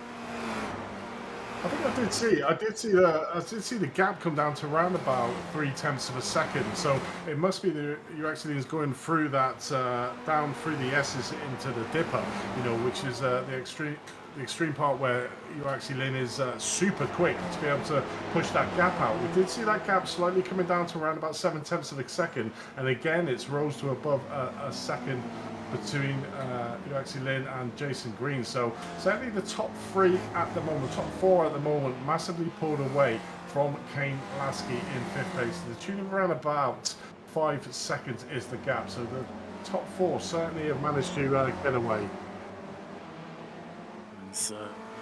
Seems battle up front. I mean, I still notice the tail, aren't they? I mean, they are shrinking down, in fact, between a lot of them right now.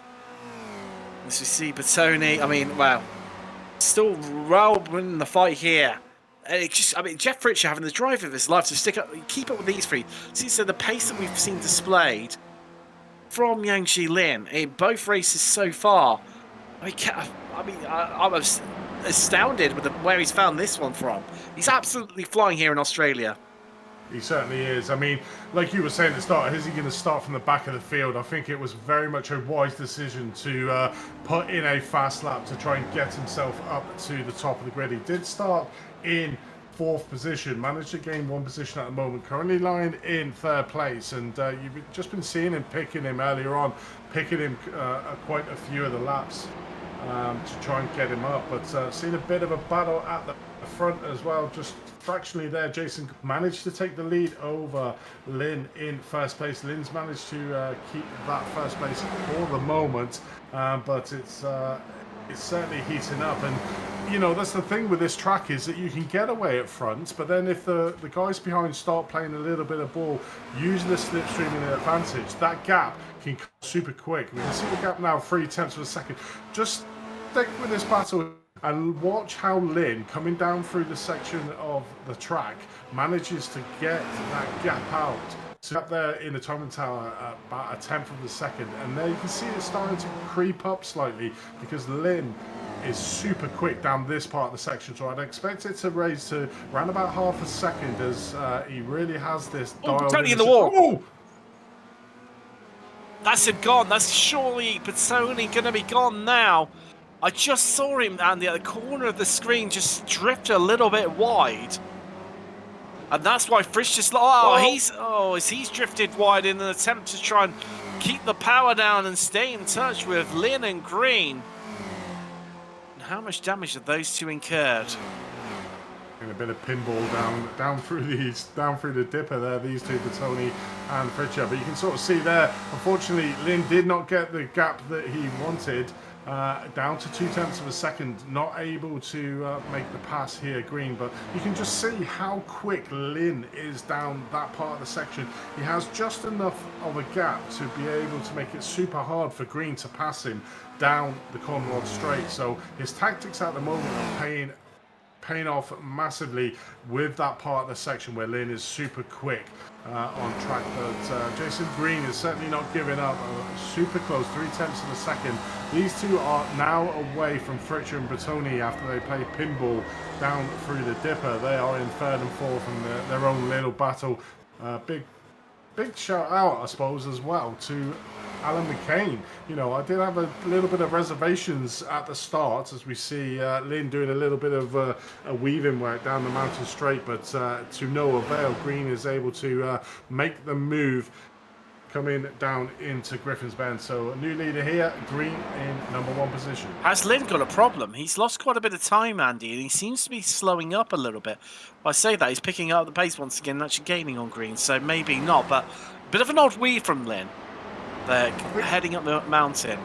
I think that's what caused him to lose a lot of pace, because he was weaving quite aggressively, and to me it looked like his car slid when he moved over to the inside of the track a little bit, which would have scrubbed a little bit of his speed, which was able Green to get by. But I think there's nothing wrong with Lynn's car. It was just an over aggressive weaving to try and break what is a super strong slipstream there. But joining back out with this battle of Tony and Fritcher. I'm not convinced, Andy. 7, make it 8, make it 9/10, make it a second between Green and Lynn. I'm not convinced something's happened. I mean, we'll see that as he eats more time out of Green's lead. I'm not convinced about Lynn. There's something going on right now. Is it potentially hardware or something? I mean, why lift there as well? He is erratic, innit? His gears are super erratic. He's got a shifting problem, looks like, on his car. He's not changing gears at the optimum. We can hear the car. It's almost like it's hunting down the straight. So certainly sounds like he's got a bit of a hardware issue. Well, disappointing if he has, because, well, he destined potentially to make it 2 minutes from 2. So he runs wide and deep there into the chase. And this is playing all into the hands of Jason Green, but also into Bertoni, who's dropped Fritcher. Well, this is suddenly flipped on its head, hasn't it? Fritcher comes into the pit lane, as Fritcher's had an incident, I've been told in my ear. So that's why he's lost a lot of time. McCain into the pit. Let's find out how Fritcher did it, Andy. To be honest, I think it might be down through the chase, possibly. Oh, no. Forest elbow. Forest elbow, extremely wide there. And Bertoni just sailed on through. 2 laps in a row, that, isn't it? Because, of course, he had it on the previous lap, didn't he? Where he just skimmed the wall while he was trying to stay in tow with everyone. And, well, that's the problem when you push it, isn't it? When you try and push in well above your abilities, that you are a lot prone I suppose you're more prone to make your mistakes, and that's that's what you get sucked into when you're in that battle at the front runners. You think, I need to stay with these guys, I need to push it, and like you said, 2 laps in a row he made a slight mistake coming out of Forest Elbow, and obviously we saw the previous lap playing pinball, same with Batoni, but unfortunately losing a bit of time. It's put pace to his race, Andy, because he had to stop, take his fast repair, not just drive through the pit lane. And in doing so, he's come out behind McCain, Marnie, Overstreet, Walker, and West, who all have pitted so far. Definitely is. So not really paying there, but at the moment you got Batoni around about 2.4 seconds behind that battle in front between Green and Lynn. You can see there that whatever issue Lynn had, it looks like it's sort of possibly resolved itself down to half a second. There's a gap with Batoni again. Hits the wall on the exit of Forest Elbow, and has that put any damage? He's certainly pushing that car to the absolute limit. Got to be frustrated as the Uruguayan, because he was in with the fight of the victory here today, Andy, and well, looks like that's moved away, and as you said, Andy, looks like any of those issues that Lynn might have been happening have gone away fully. So reclaims the lead and runs in that's a little bit deep once again. That's 2 laps in a row. Going to see either of them dart into the pit lane. No, they keep. Oh, the fake from Yangji Lin. Green carries on for one more time as Lin heads to pit road. I tell you what, he took that with absolute laser precision, didn't he? He certainly did. Got it down to that speed into the pit. Didn't lose a fraction of a second, did Lynn. So it's going to be all now down on Green. Can he push this out lap to try and get a bit of a gap when he does come in for his pit stop over Lynn? But Lynn at the moment is probably in the driving seat. Will have the slipstream of the other cars as well, so won't be losing out at all on that, and that may pay to his advantage. So it's going to be interesting to see. Green, as we all know, a master tactician. What is he going to do about this? Is he going to pit straight away this first lap to mitigate any time that he might lose, or is he going to try and push it all the way to the end? But I'm pretty sure whatever way he does, it always turns out golden for Green. Lynn in a bit of traffic there, comes out alongside Kurt Nunes as Aaron Vogler in front of him. Lynn is definitely quicker than Vogler, and that's no disrespect to the American in front of Lynn. This could be really telling, because Green going one more lap in fresh air could be enough to get ahead of Lynn and get that big jump and that big buffer that he wants and so much craves at this stage of the race. We've done 23.5 minutes of racing, Andy. I don't know where that time has gone. It seems like 5 in some ways. Lap 10 already.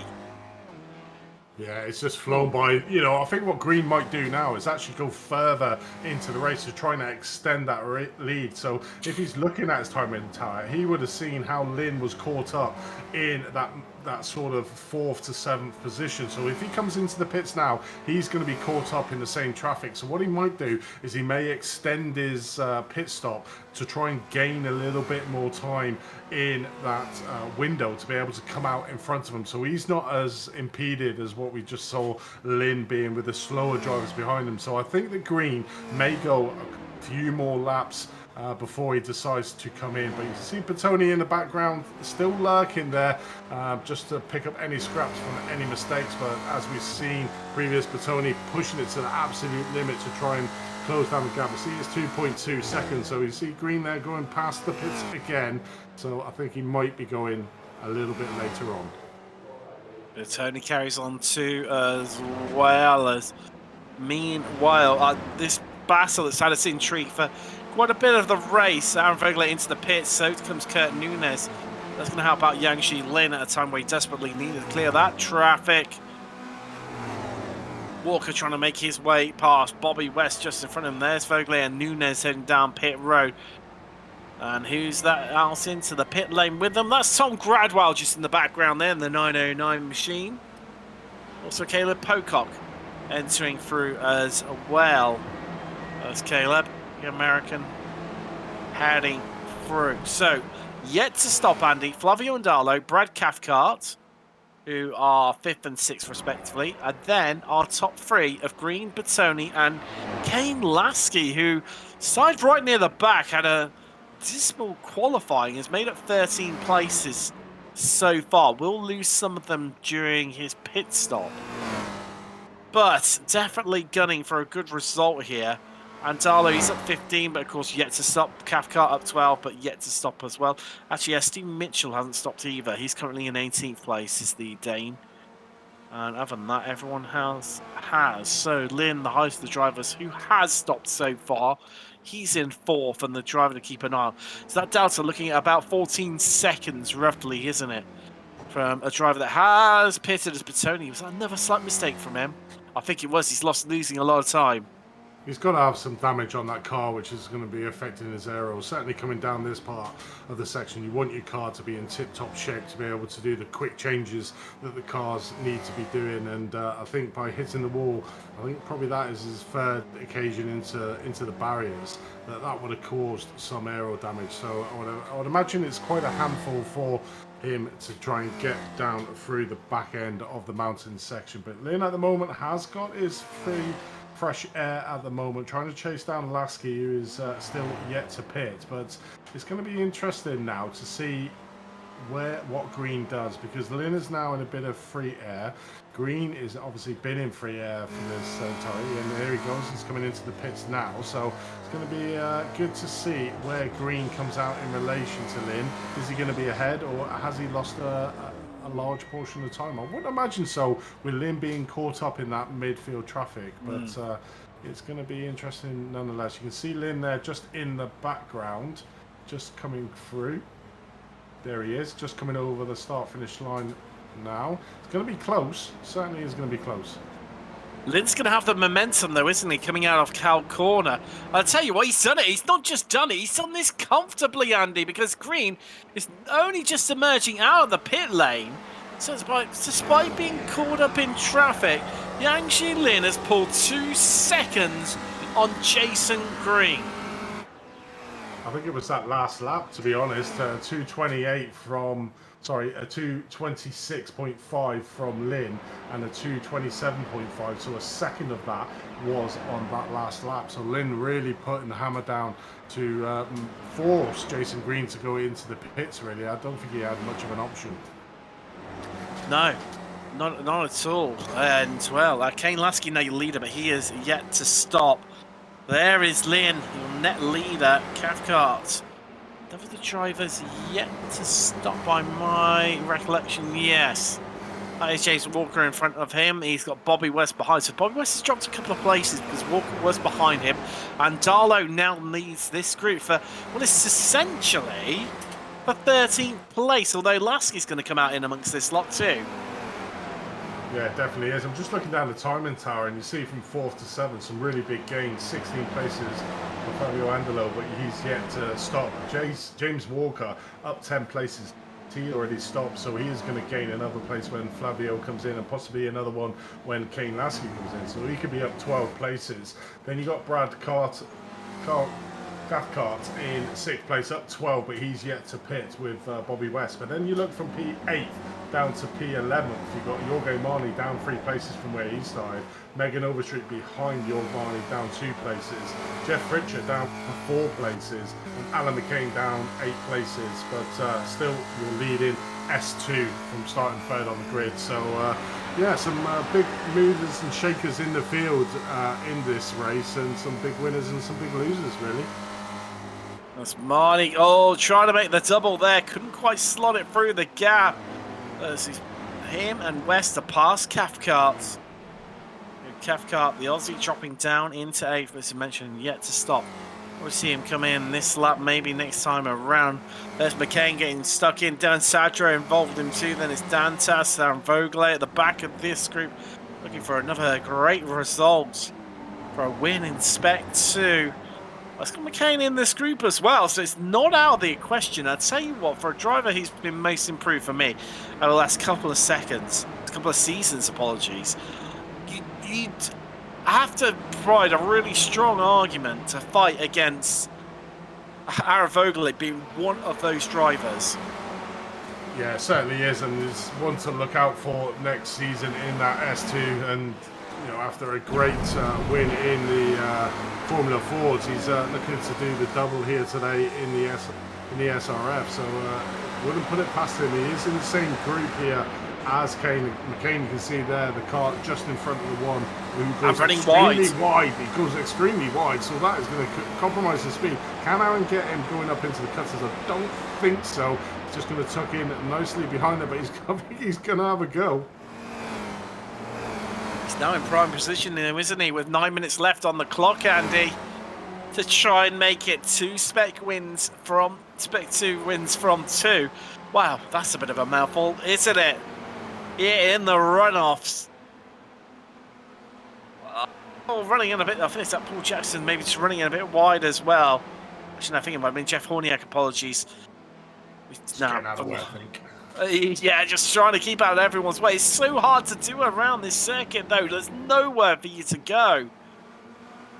And what takes you off the racing line, then quickly pierce you back on the racing line. It's such a challenge. But Andalo, net third place, or is he? Because we reckoned at about 13 seconds being that delta. And look what Lasky is right now. He's about 13 seconds. This could be enough. He still leads, but still yet to stop. Walker ahead of Andalo. When will Lasky pit? I mean, he can go around again. And that's going to be it. He's going to pit this time. No, he's going again. He's going one more time. It's KJ Lasky. Ooh, wow. I mean, what a turn up for the books could that one be? Having started all the way down in 16th to get onto the podium. Stunning result indeed. Cathcart, he's bailed. He's in. Last few to stop.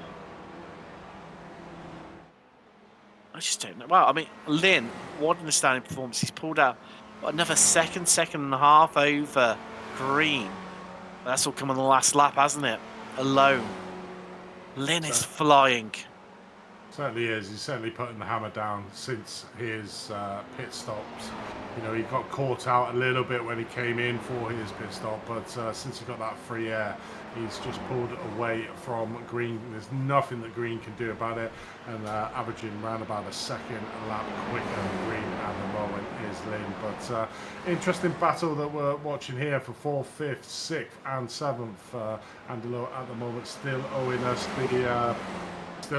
us a pit stop, so he will go down the order. But it's certainly going to be interesting between Walker, West and Marnie. Marnie currently your top master driver. We saw him in the Formula Fords, not having the best of day, but here a completely different ball game. 7 minutes left of this race, well ahead of the next nearest master, who's Mitchell in P15. So sort of running away with the master field, but really wants to mix it up with these S1 drivers, and at the moment has an opportunity for a top 4 finish.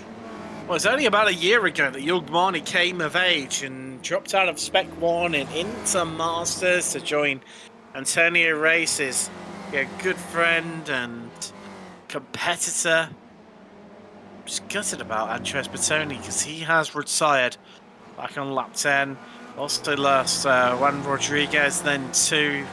Frattini and Love did not make the start. They're the only 4 retirements so far. Santowski had a big moment, and that's obviously what's cost him dearly, dropping those 23 places down to 31st.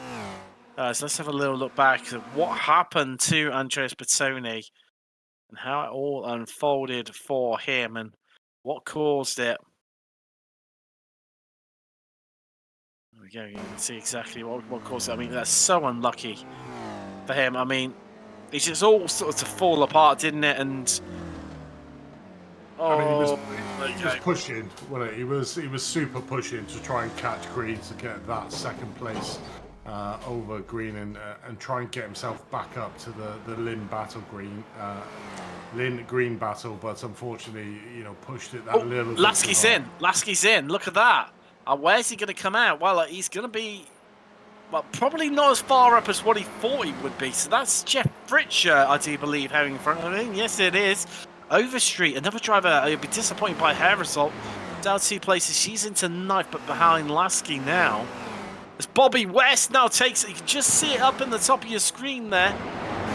Heads past James Walker. He's up into 3rd overall right now. The Flying Brit looking to bring this one down home down under.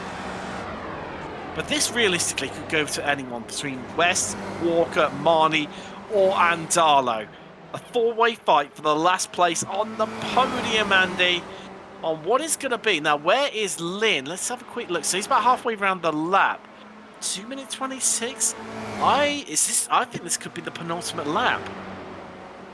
If it is, then Andalo's probably in a little bit of trouble because he is still yet to pit along with Steve Mitchell. So, you know, he needs to pit this lap to make sure. So he'll be out of that battle. So it's certainly going to be between Bobby Rest, James Walker and Jorg Marnie who can take the last spot on the podium. But one driver who is certainly having it all his own way is actually Lynn here in 1st place. Had a little bit of a battle with Green. You can just see Green now just falling away 5 seconds behind Lynn, and really got it done in that round of pit stops, and the consequent laps after the pit stops has really put the hammer down, and you can sort of see the times difference. It's about a second a lap, about 0.8 of a second a lap quicker on average, faster than Green. But joining back up now, and we see a change here. Walker managing to get past West, and is Marnie going to try and follow suit on the inside? Has to brake a little bit early, so not able to get the move done here. So Walker is your new 3rd place driver. West following closely behind with Marnie. So these 3 are just going to be battling out on what is probably the penultimate lap here of when they cross the line, that will be white flag in the air. Why? It won't be. Look, no, it won't. Arnie's he's not waving that flag. So we've still got, this is the penultimate lap they're heading on to now. Hold on, this would be the penultimate, wouldn't it? Because it'd be next race on with the final one. We'll get there in the end. We'll get there in the end. So Stephen Mitchell has pitted. Flavio Andalo hasn't, but he can come in at the end of this lap. So that's not the end of the world, but he will drop out of this battle massively. This is advantage Bobby West. He slots up the inside of James Walker there, the Canadian, down to 4th. Not the end of the world. And it could well actually be that, you know, you're better off just sat but basically not being the lead car of this group, coming down Conrod Straight for the final time. 100%. You know, you've seen the power of that slip. You certainly, as they hit the chase, you know, if you're that leading car, you're a sitting duck for the car directly behind you. But Jorg Marnie at the moment has been sort of conservative. He's had to brake quite hard into the corners and quite early to try and overshoot. So I wouldn't rule out Jorg Marnie making a 2-for-1. Certainly, if the front 2 start getting a little bit more defensive and Jorg basically takes the driving line and the slingshot out at the last corner, that he could get the opportunity to make the 2-for-1 down that Conrod Straight. But at the moment, you can sort of see there West leading this group with Walker in 4th, Marnie just behind. And it's all about the exit out of that corner. You just seen Flavio Andalo go there.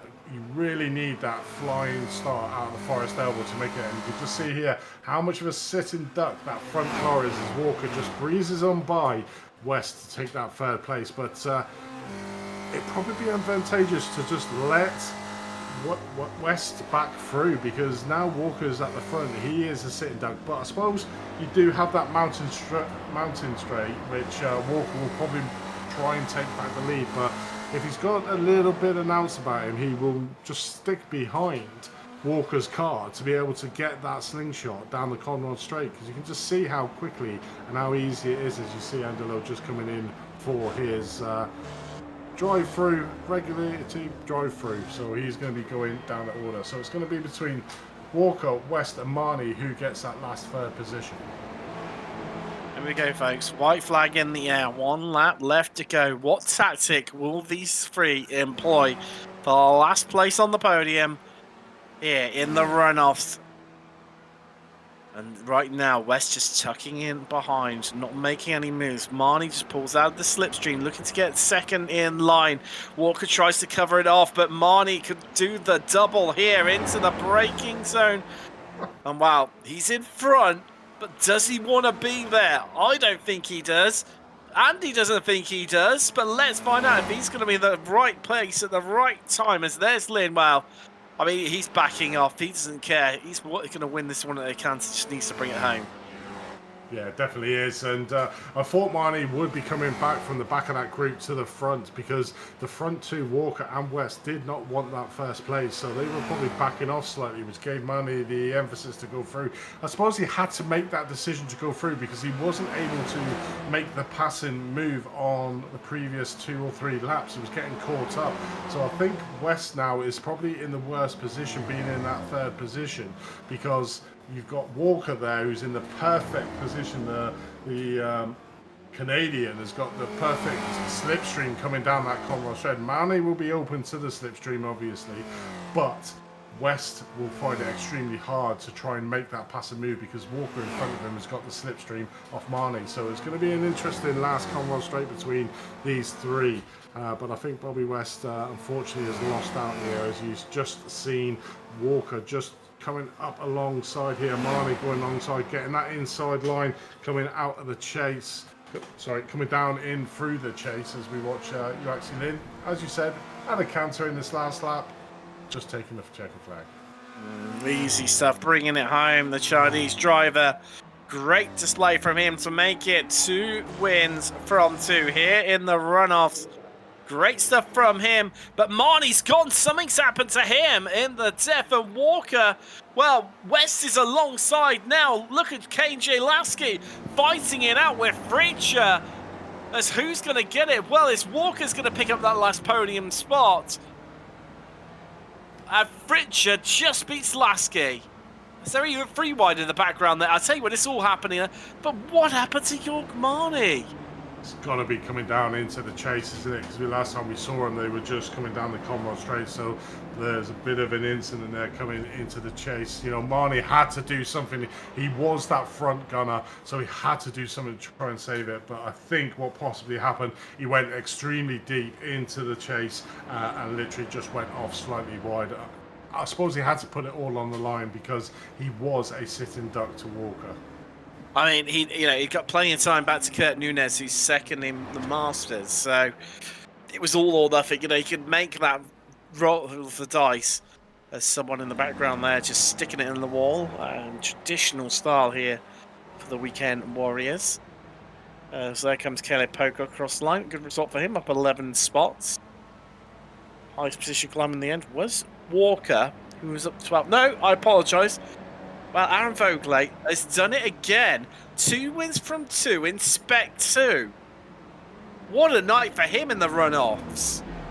Definitely is. I mean, he's certainly one to watch in the upcoming series of both the Formula Fords and the SRF, winning both of them here tonight. Certainly not making it easy, and it wasn't easy for him. He had to really push hard to get it. Oh, there's what happened. Yeah, so he Marvin made then. contact with West. I just managed to catch it out of the corner of my eyes. We saw, but I'm still seeing Lasky and Fritcher banging doors there. We know how that one ended with Fritcher ahead. But, oh, 3 wide. What a move. And Walker, despite being in front, oh, and they just came together on the exit of the corner. I'll tell you what, But Marnie's done an exceptional job to keep ahead up to that stage because Walker was not far behind. So Margie must have hit the nitrous button to keep himself in the fray going through the chase. Well, because it's such a long straight, Conrad, you can effectively slipstream someone and then slipstream them again. It's a fact, you know. It's similar to like Fuji. We saw that not this season, season before. Was it? No, it was this season. I apologise. I mean, wow, off. What a season! What a runoffs!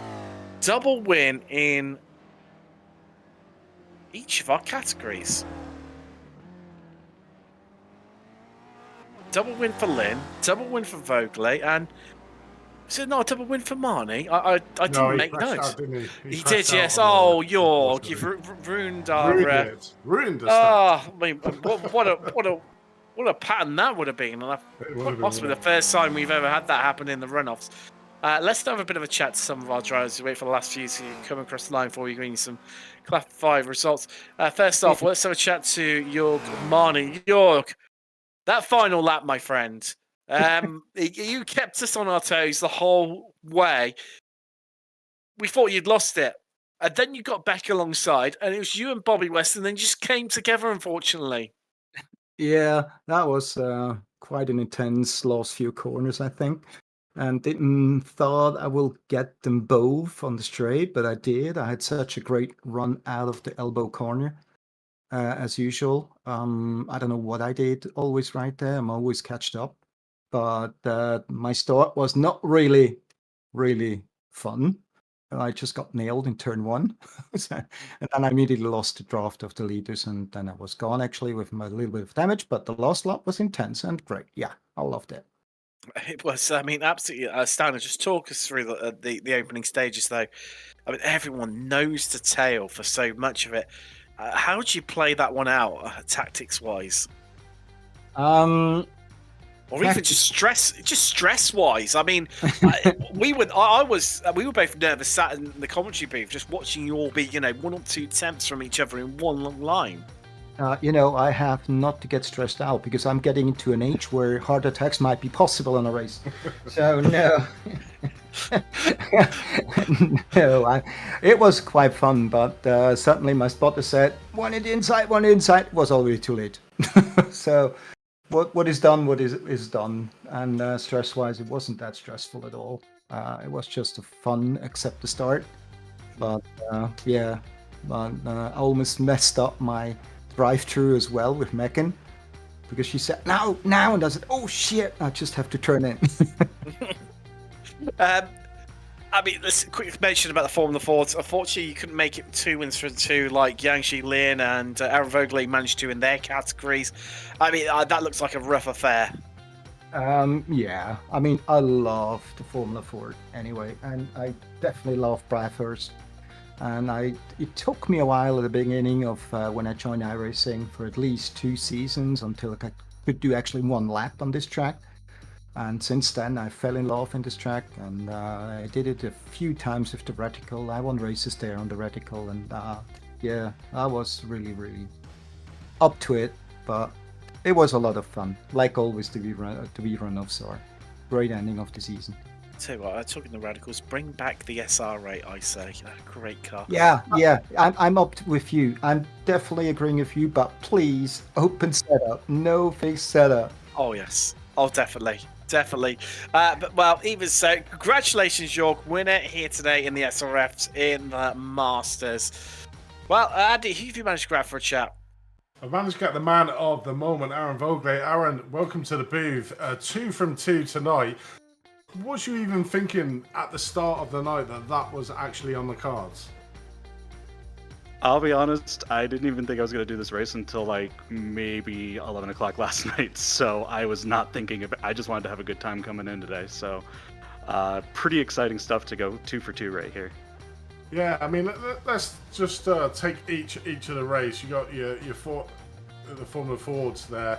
You had a really good race. You had a little bit of a challenge over there, but then we look at this SRF race. You had to really come back because Alan had a really good qualifying, started third on the grid. You had to really chase him down in the second race. I mean, how did the 2 races differ, or did you just literally play each race as it was and just push on and try to do the best you could? With the first one, it was definitely a little bit more planned, I guess. I was definitely trying to make sure that I got put into a good position, just make sure I made the right moves, didn't, put the car in an unsafe position, because it's really easy to do on this track. You can lose a lot of time too if you're going side by side in some of these sectors. The second race, I'll be honest, I didn't even realize we were in qualifying when we were doing qualifying, so that's definitely why I didn't qualify that well myself. I mean, it's a great result for you, and it bodes well for the future when you do the next season as an S2 driver. Is that you probably put high expectations on yourself now, winning 2 from 2 here. You've got all the big names around you in that S2 category, and you beat them all here tonight, and often looking quite comfortable in doing so. So, are you hoping big things for the upcoming season? Well, honestly, I think at this point we'll just kind of play it by ear on that point. I have been in the past previously very strong at Bathurst.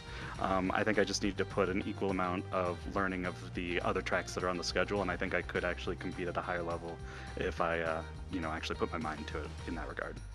Well, it certainly shows here tonight, after your excellent bit of racing and winning 2 from 2 in both the Ford and the SRF, is that you're very versed to both the cars that are in this championship. So, good luck for you. But congratulations on winning both races in that S2 class tonight. You must be over the moon. Yeah, it still kind of hasn't hit yet. I'm kind of like just really excited, and I don't know how to show that right now. So thank you. Well, have a glass of milk or champagne, whichever takes your fancy, and enjoy and bask in your results of winning both the Formula Ford and the SRF as well. So congratulations, mate. Yeah, thank you very much. Cheers, Aaron. And who do you have stood by, Tim? I've got Stevie Ray in for a chat. Stevie, I mean, when you watch this one back, my friend, I mean, wow, excuse me, my voice is going. Everyone did you proud. I mean, we had a 4 wide coming into the turn 1. We had epic battles in both the Formula 4s and the SRFs. I mean, talking about yourself, I mean, well, it just looked like an absolutely crazy day out there. Yeah, it was a lot of fun. I was hoping that you guys were enjoying it as much as we were on track. Oh, don't you worry about that. We were frightened, amazed, and excited in equal measures. And we said about it in the commentary. We had a bit of a prediction of are we going to see a big smash up in either the Fords or the SRFs? Knowing how close everyone follows one another. Coming through the mountains in the opening couple of laps, and amazingly, we never had anything in either of them. Yeah, This track was a little scary. Early on, I kind of shied away from putting it on the vRunoffs, to be honest, and everybody said, well, it'd just be a big stack up between the walls and be a traffic stop. So I kind of shied away from it for a while, and then it's like, why the hell not? Let's do it. Let's have some fun. Well, I mean, you could argue it's been quite possibly one of the best runoffs we've ever had. Yang Jilin 2 from 2, Aaron Vogelate 2 from 2 as well. It was only you guys in Masters just let us down without someone having a double win. Yeah, well, we've got to take a rest somehow. You spend all your energy in one, and you got to rest up in the other one. Yes, I know what you mean. I know what you mean. Let's just talk about, obviously, next season coming up thick and fast. I mean, anyone who's watched tonight thought, wow, this looks epic. I mean, how can they not think that in equal terms? But, what's the best way to join the league? Yeah, just look up on iRacing leagues and look up for SRF Weekend Warriors or Formula Ford 1600 Weekend Warriors.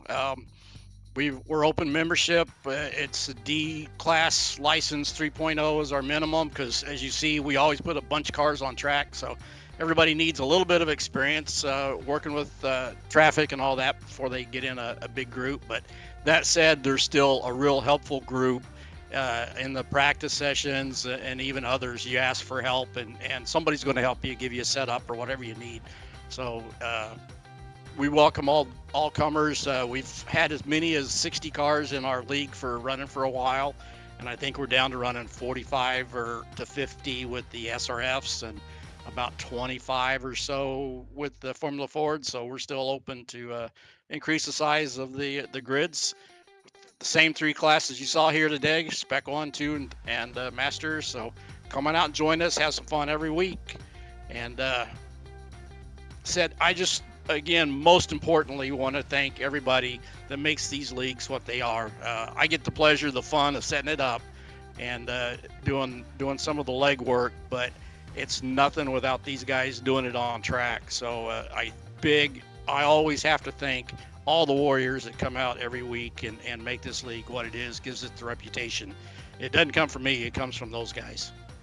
It definitely doesn't, indeed, and it's the way you just casually downplay it. Like 45 and 25 are low numbers for a league. I think there's a lot of leagues out there would envy just having those numbers, let alone, you know, we've maxed out grids at 62 cars numerous times in the past. But, well, I mean, Stevie, congratulations, fantastic season, fantastic run-offs, and, well, good luck for next season. All right, thank you, guys. And, Andy, are you standing by with our double race winner? I certainly am. You're actually here in the booth. Actually, I mean, wow. Just seen you win the SRF, and obviously we just saw you win the Formula Fords as well. I mean, just take us through, because at the start of each of them races, it wasn't all your own way. You were really pushed hard, but then you sort of pulled away in the latter stages of the race. Just take us through each one of them races. I tried to make the field go on green light today, so I think that made the field more packed at the start. Maybe it created a little bit of chaos in the midfield. Apologizes. So yeah, I tried to try to make the field stay closer to have a better race. And, it was a fun race until it kind of all separated in the end. Yeah, we saw you at the start of the race, eager to get on, trying to push the safety car around to get the race underway. I bet you couldn't wait to get into the action here at Bathurst. How much practice did you actually put into tonight in both of the cars around Bathurst? I'll say I practiced about 10 laps in each car last night, and then another half hour before the Formula Ford race started. I mean, I have less experience in the Formula Ford, so have to spend a little bit more time on that. Well, it certainly didn't show. I mean, you were a class above the rest in both of the fields. Like I said, at the start of the race, there was quite a few. You saw in the SRF, Jason Green pushing you all the way to the pit stop. But then almost something clicked in you, and you ended up being around about 8 tenths to a second a lap faster. And by the end of the race, you had a 5-second advantage over Jason Green there in the SRF. I mean, was that your tactic, to try and keep it nice and close before the pit stop and then really push on afterwards? No, I mean, I almost ran away for a second. I think it was on lap 3. No, I actually slowed down trying to let them catch me. Maybe we can have the race together. But then I think Andre and Jeff both made some mistakes, and it ended up just being Jason and me. So what you're telling us is you slowed up to let the rest of the field catch you to have a bit of a race. Yeah, I actually did. That is just insane. But by the end of the race, you obviously had almost like a lap of victory around there. But congratulations, mate, on winning both the Formula Fords and the SRF here tonight and being our double race winner. Yeah, thank you very much, and thank you all for broadcasting the race. And thanks to Stevie Ray organizing the event. Yeah, definitely, and we look forward to seeing you in the new season to see what you can do there, mate. Yeah, definitely. I mean, I was on my a challenge for myself in Formula 3 last season, so I think this season I'll be back in the Sunday Spec Reservoir races. So what about the Formula Ford? Are you going to be joining that one as well? I will consider, but I am currently in college and my semester have already started, so I don't think I will have too much time. Oh well, I bet they're breathing a sigh of relief anyway in the Formula Fords. But congratulations, mate, again on your double race wins in both the Formula Ford and the SRF. Thank you. Cheers, mate. Tim, I mean, wow, what a great end to the season. Yes, I mean, I'm left speechless. We'll take you through some results for the SRF.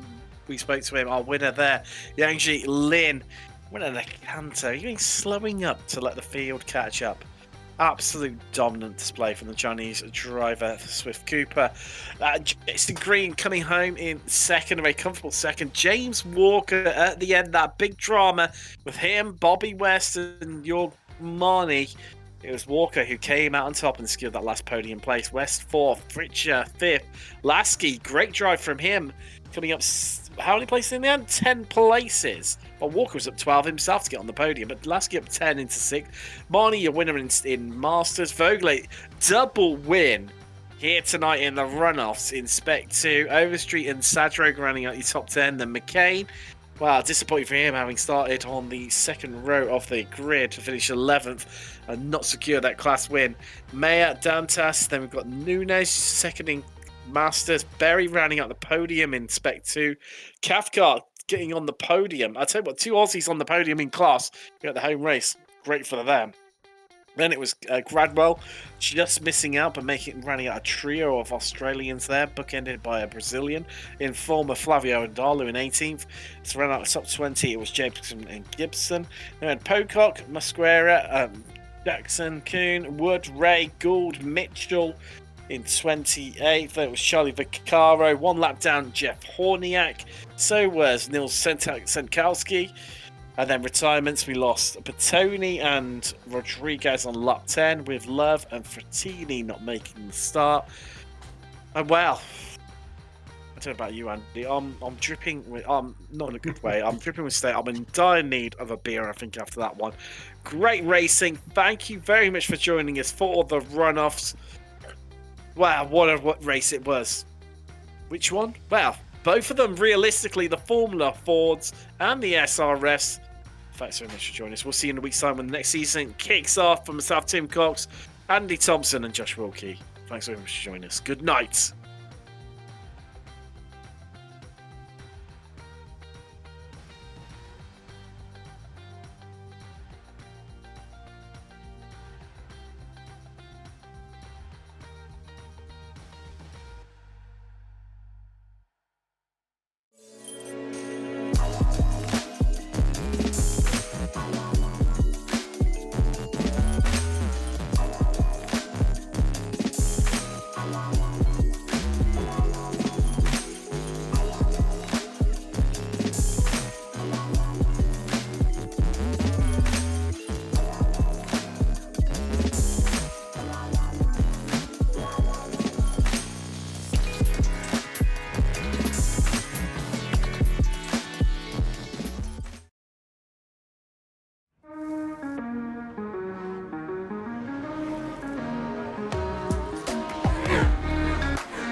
Are you struggling for consistency in your sim racing? Does your iRating look like a roller coaster? If so, we have good news for you. The way to get more consistent is to first understand what you're doing differently than the professionals. And VRS is the answer. With our competitive subscription, you will have the telemetry, setups, tutorials, and everything else you need to fully analyze your driving. Our data packs and the ability to compare your driving with the best in the world will show you exactly where to adjust your inputs, change your driving line, and shave seconds off of your lap times. And our powerful and precise Direct Force Pro wheelbase and precision pedals are being used by some of the world's best drivers. All these champions agree that VRS hardware is not just the best on the market, it's also priced well below the competition. So if you're looking to upgrade to direct drive and the best pedals in sim racing, VRS is your answer. If you want to get better, get faster,